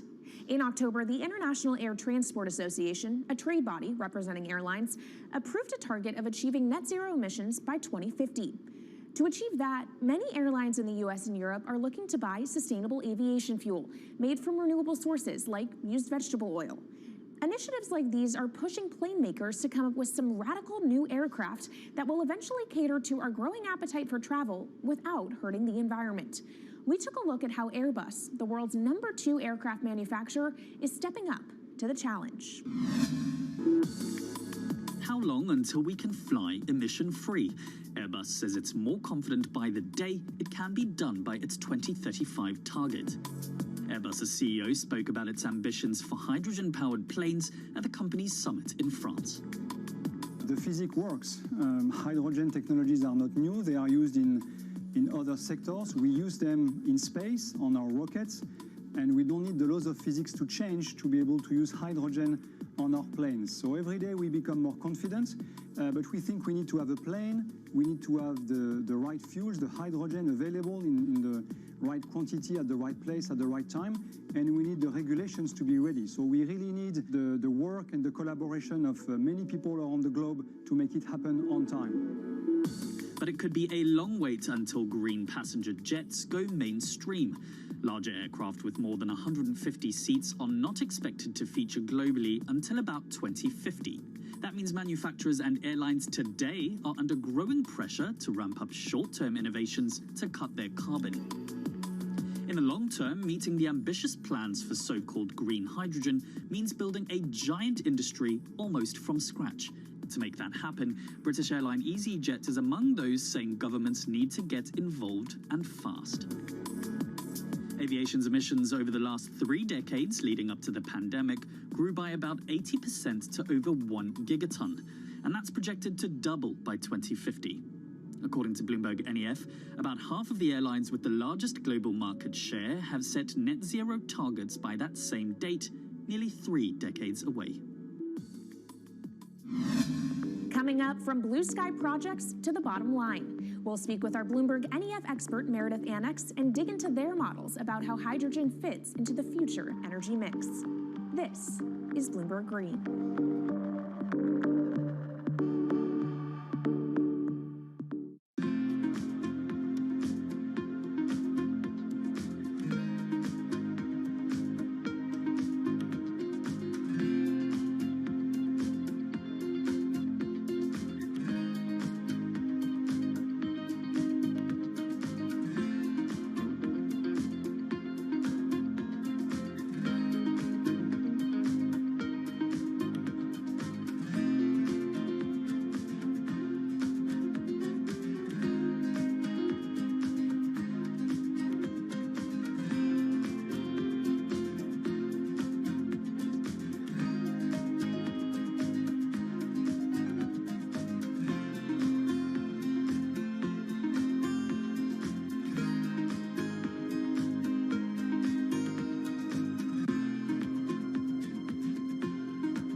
From Bloomberg's world headquarters in New York, I'm Kaylee Lyons, and this is Bloomberg Green.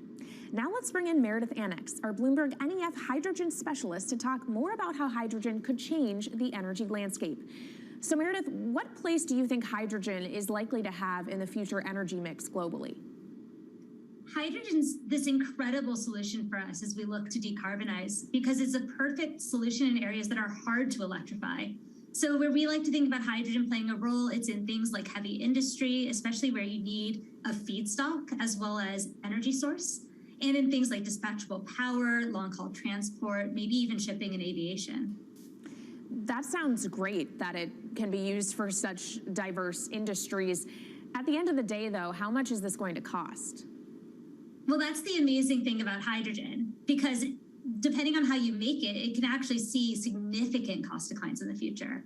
So when we're talking about clean hydrogen, we usually mean green hydrogen produced from renewable electricity. And in that case, your hydrogen is almost as cheap as the renewables that are used to make it. So if you're in a place with really good renewable resources, you'll be able to have cheaper hydrogen. But even in places with less good resources, we think that hydrogen can be cheaper than $1 per kilogram, which is the price of unabated hydrogen today, and around $8 per million BTUs for those who prefer to think in energy units. And that can be achieved anywhere in the world by 2050, we believe. All right, so let's talk about kind of the pros and cons list. I don't know where cost fits into that, but what are the advantages to hydrogen over other renewables, and then what are the drawbacks?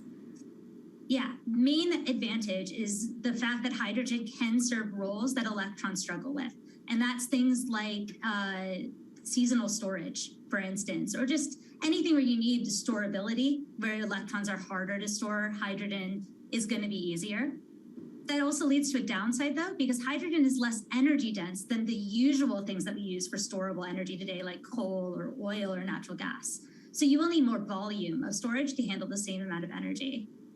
Let's talk about the viability as well and how it may differ in different geographies. What is your view on that?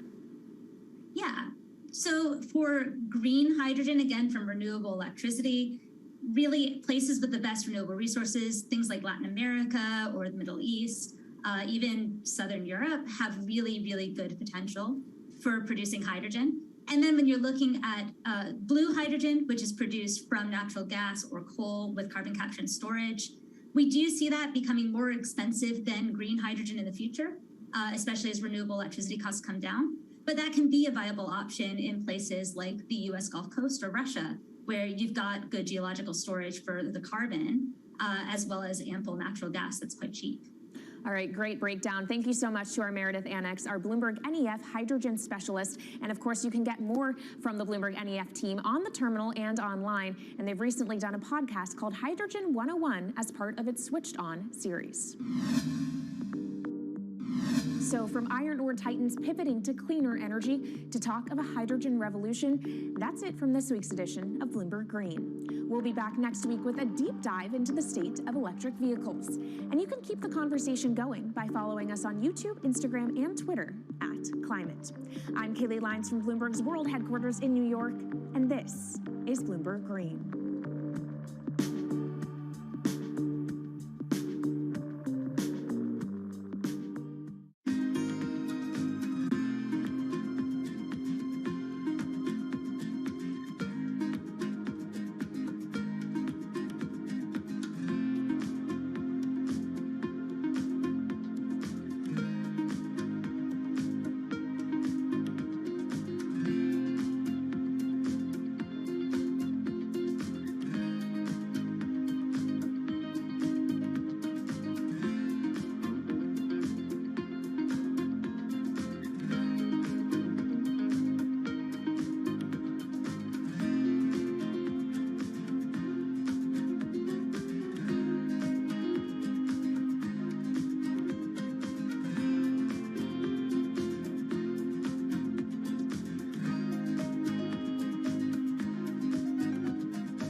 This is Bloomberg Business Week.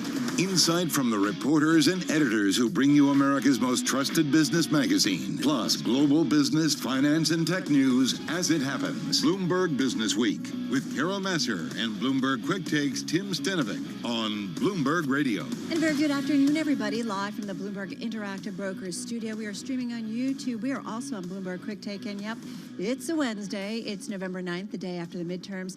Tim Stenovic, I don't know what he's doing this week. Actually, he's getting some R&R. With us, Bloomberg News senior markets reporter Katie Greifeld, host of Crypto IRL with Tim on Bloomberg Quick Take and Bloomberg TV. Nothing going on, huh? Oh, my goodness. It is. I actually said to someone, at least tomorrow's Friday, and I wasn't joking. It's only Wednesday, Lemon. All right, we're going to talk about the S&P 500 halting a three-day rally one day after the midterm elections in the U.S. without that red sweep many were predicting, one day before another inflation imprint, and on a day with more crypto carnage, which is why one of the reasons Katie's so busy, right? I'm thrilled to be here, actually. We have so much to talk about. But you got a lot about. going on in the crypto world. Oh, yeah. All right, we're going to cover that. We're going to get the latest on the midterms. We're going to talk about Meta's mea culpa. We're going to talk about the crypto karma, not so good again. We're also going to take you to that very tiny lab that seems to find danger in dry shampoos, hand sanitizers, Zantac, and more, while the FDA seems to not be getting it. And then we're going to check in with Samantha Greenberg. She is the CFO of Mint House. Cannot wait to talk to her. All right, you are listening and watching Bloomberg Business Week. It is brought to you by Commonwealth. Commonwealth supporting more than 2,000 independent financial advisors with the solutions they need to grow a thriving business. Commonwealth, go where you grow. Visit commonwealth.com to learn more. All right, let's get to it. Let's check in on that trading day with Charlie Howard. Thank you very much, Carol Master. Here's what's going on. The Dow, the S&P, NASDAQ, all in the red. Bitcoin now plunging 11.3%, 16,595. Developing story. We'll keep you updated on Bitcoin throughout the program today. S&P right now down 59, drop there of 1.6%. The Dow down an even 500, down 1.5%. NASDAQ down 214, drop there of 2%. The 10-year yield 4.15%, with the 2-year yielding 4.64%. Spot gold down 0.4%, 17.05 the ounce. West Texas Intermediate crude oil down 3%, 86.23 for a barrel of WTI. Stocks lower across the board following midterm elections that failed to yield a Republican sweep. Libby Cantrell is head of public policy at PIMCO. We're focused on the markets and the economy here. What are the implications? Probably, honestly, the same that they were last night. We're going to see divided government. We're going to see gridlock. However, we could see some more volatility around these fiscal fights that could be brewing if Republicans only have a very small majority in the House. On a down day for the rest of the market, Meta Platforms surging 6.2%. CEO Mark Zuckerberg says the company will be cutting more than 11,000 jobs in the first major round of layoffs in the social media giant's history. After earnings, Disney now at the lowest since the early days of the pandemic. After last night's report, Disney, a member of the Dow, plunging 13.5%, and News Corp lower after the media company reported first quarter results that missed expectations. News Corp down now by 4.4%. So again, recapping, red on the screen, S&P down 62, drop there of 1.6%, the 10-year yielding 4.15%. I'm Charlie Pellet, and that is a Bloomberg Business Flash. Has that failed to yield? Is that what you said? Did I lose him? I lost him. All right. He's busy. He's got places to be. There's nothing going on. All right. Carol Masser, and of course you hear Katie Greifeld with us on this Wednesday. Let's get everybody to the Market Drivers Report. Let's set the Business Week agenda. And lucky for us, Katie and I have Abigail Doolittle. She's markets reporter at Bloomberg News. She's in our Interactive Brokers studio. Kind of interesting. We've had a rally on expectations of gridlock in Washington. So is it midterm malaise? Malaise. I think maybe it's a little bit more markets? than malaise, with the S&P 500 down 1.6%. That's interesting that you're talking about that. I'm actually going to be interviewing Chris Murphy of Susquehanna later today on options, and he's saying that this isn't that surprise that that some folks were really expecting a red wave, but that the overall expectation of markets was more for mixed markets, or excuse me, a mixed result. And we of course don't know the final outcome, but it seems as though it will be a mixed Congress. And so he wasn't so surprised by these results. You know, when we take a look at the VIX up, back above 26, we have the S&P 500 again down 1.6%, its first down day in 4 days. I would argue that if you look at the S&P 500 from its, I'm looking right now, it's October 13th low, it's still up about 7%. We still have this bear market rally on, but it's a little bit of give and take as folks work through the news. So obviously the big headlines today are about the midterms, citizens digesting that. But is that what the market is digesting, or would you say the biggest catalyst is something like earnings? Yeah, I actually think that the biggest influence is the dollar and yields higher. So to the extent that that reflects the midterms, then I would say the midterms. Dollar up again? Yeah, the dollar's up again.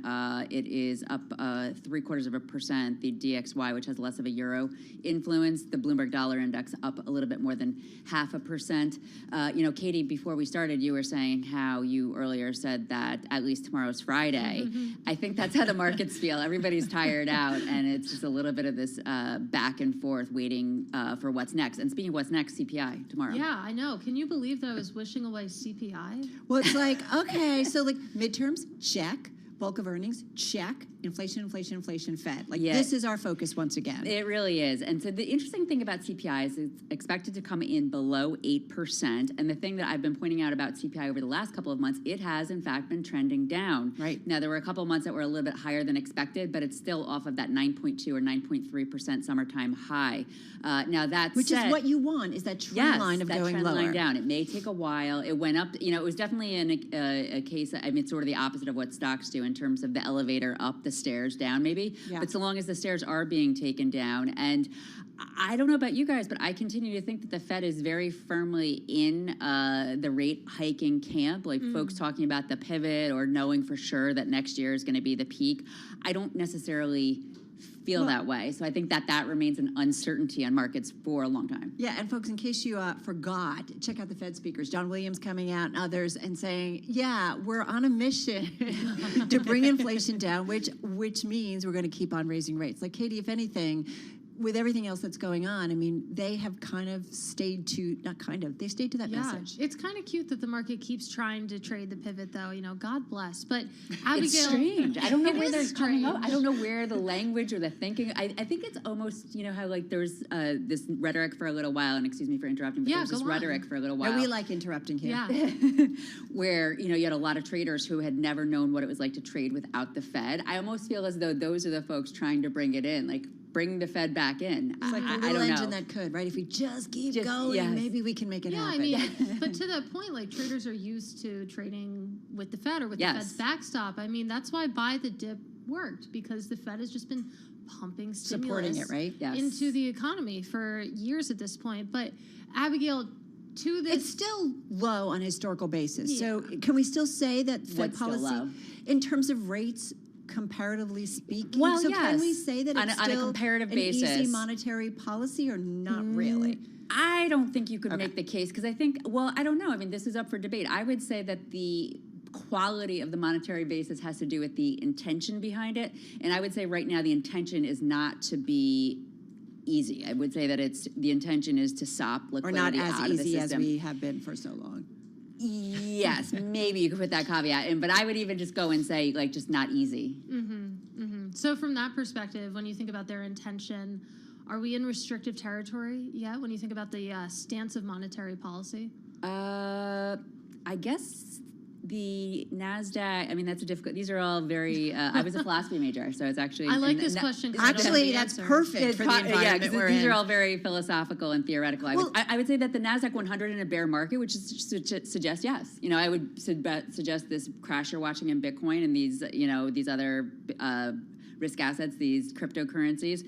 Yes, it would suggest that it is. The S&P 500 is still down 15%, and the technical suggests next year is going to be difficult, even though, and this is so interesting, I don't know how to reconcile this, apparently every year after the midterms when a Democratic president is in office is a gain. So I don't know if that means there's going to be a big decline and then a gain. I don't know. Or whether we start to see the Fed stop raising rates, right? And then people start to look ahead. If the Fed does actually pivot in any way, even just in language, I don't even know that they have to do anything. Even if they just say it, yes. Right. I mean, you just want to buy with all hands, feet, just go right in. You come in and I just want to get on a bike and go for like a fast bike ride down the hill. I love it. Abigail Doolittle, she's markets reporter here at Bloomberg News in studio. All right, off to D.C. we go with a check on world and national National News and Nancy Lyons. Hey, Nance. Thanks, Carol. The red wave that many predicted for Republicans did not happen. Too many races still being decided, but it looks as if Republicans may have a slight majority in the House, while control of the Senate won't be known for another month when a runoff takes place in Georgia. Henrietta Trey's head of economic policy research at Beta Partners says last night's results should send a message to former President Trump. I think this was a very problematic night for Donald Trump. I know he's set to declare on the 15th, or that's what he's been saying, but I wouldn't be surprised if he reassesses. Henrietta Trey's with Beta Partners. You may be seeing signs of warming relations between the U.S. and China at an event to map out the fight against global warming. Chinese climate envoy Xie Zhenhua says he met with U.S. Special Envoy John Kerry today on the sidelines of COP27. The U.S. and China formally suspended bilateral negotiations on climate change earlier this year, but Xie says he met with Kerry to promote COP27 goals as a joint effort. Sources tell us both men are interested in resuming talks on curbing methane emissions, combating deforestation, and speeding up the transition to green energy. In Washington, I'm Nathan Hager, Bloomberg Radio. Watches and warnings are in effect in Florida as Tropical Storm Nicole bears down on the state. Governor Ron DeSantis says Nicole will likely hit Florida as a Category 1 hurricane late tonight. The wind field from the storm is very large, and we expect impacts to stretch far beyond the center track, including tropical storm force winds as far north as Jacksonville. DeSantis says they expect plenty of rain with Nicole. Global news 24 hours a day, on air and on Bloomberg Quick Take, powered by more than 2,700 journalists and analysts in more than 120 countries. I'm Nancy Lyons. All right, Nance, thank you so much. Nancy Lyons in our 99.1 newsroom in Washington, D.C. I'm Carol Massar, along with Katie Greifeld, here in our Interactive Brokers studio. So we're going to talk a little bit about the midterms in just a moment. It really played out, I think, differently. I went to bed because there was a lot of, and they were like, too close, we can't call it yet. And I kind of woke up, my husband was ahead of me, and I'm like, so? And he's like, wasn't the red sweep that everybody thought it was going to be? Yeah, and I think that you saw that sort of surprise in markets. But if we think about why it wasn't a red sweep, let's talk about Georgia, because we have the battle for the U.S. Senate seat from Georgia. It's headed to a dramatic runoff next month. A few people had been warning about that. We're, of course, talking about the race between incumbent Democrat Warnock and Republican challenger Herschel Walker. Yeah, this has been, safe to say, a race that we have all watched very, very closely because of various accusations against Walker and how they played out publicly. It's been a close race, but as you said, election results in the nation's most expensive race showed Warnock up on the former collegiate and NFL football star 49.4% to 48.5%, with 98% of the precincts reporting. Libertarian candidate Chase Oliver drawing 2.1% of the vote, forcing that runoff, according to projections from both CNN and NBC. So we heard this from Joe Matthew yesterday, a Bloomberg Sound On. Under Georgia law, a runoff between the two candidates with the most votes is required if no candidate reaches 50%. So that head-to-head election will be set for December 6th. We're talking about a month from now, after the state officially certifies Tuesday's results and finds a runoff is required, which is why we were saying, and I feel like, Katie, this is to some extent the new norm, like the idea of not having an outcome the next day, right, or by the evening. But we're living in a world where, different states have different rules. Elections are close and people are mailing in, and all of this takes time. New normal, you could say. Let's just also briefly talk about this was the most expensive race in the nation, spending on television, radio, and digital ad impact. It's a lot of money. It's a big industry. Crypto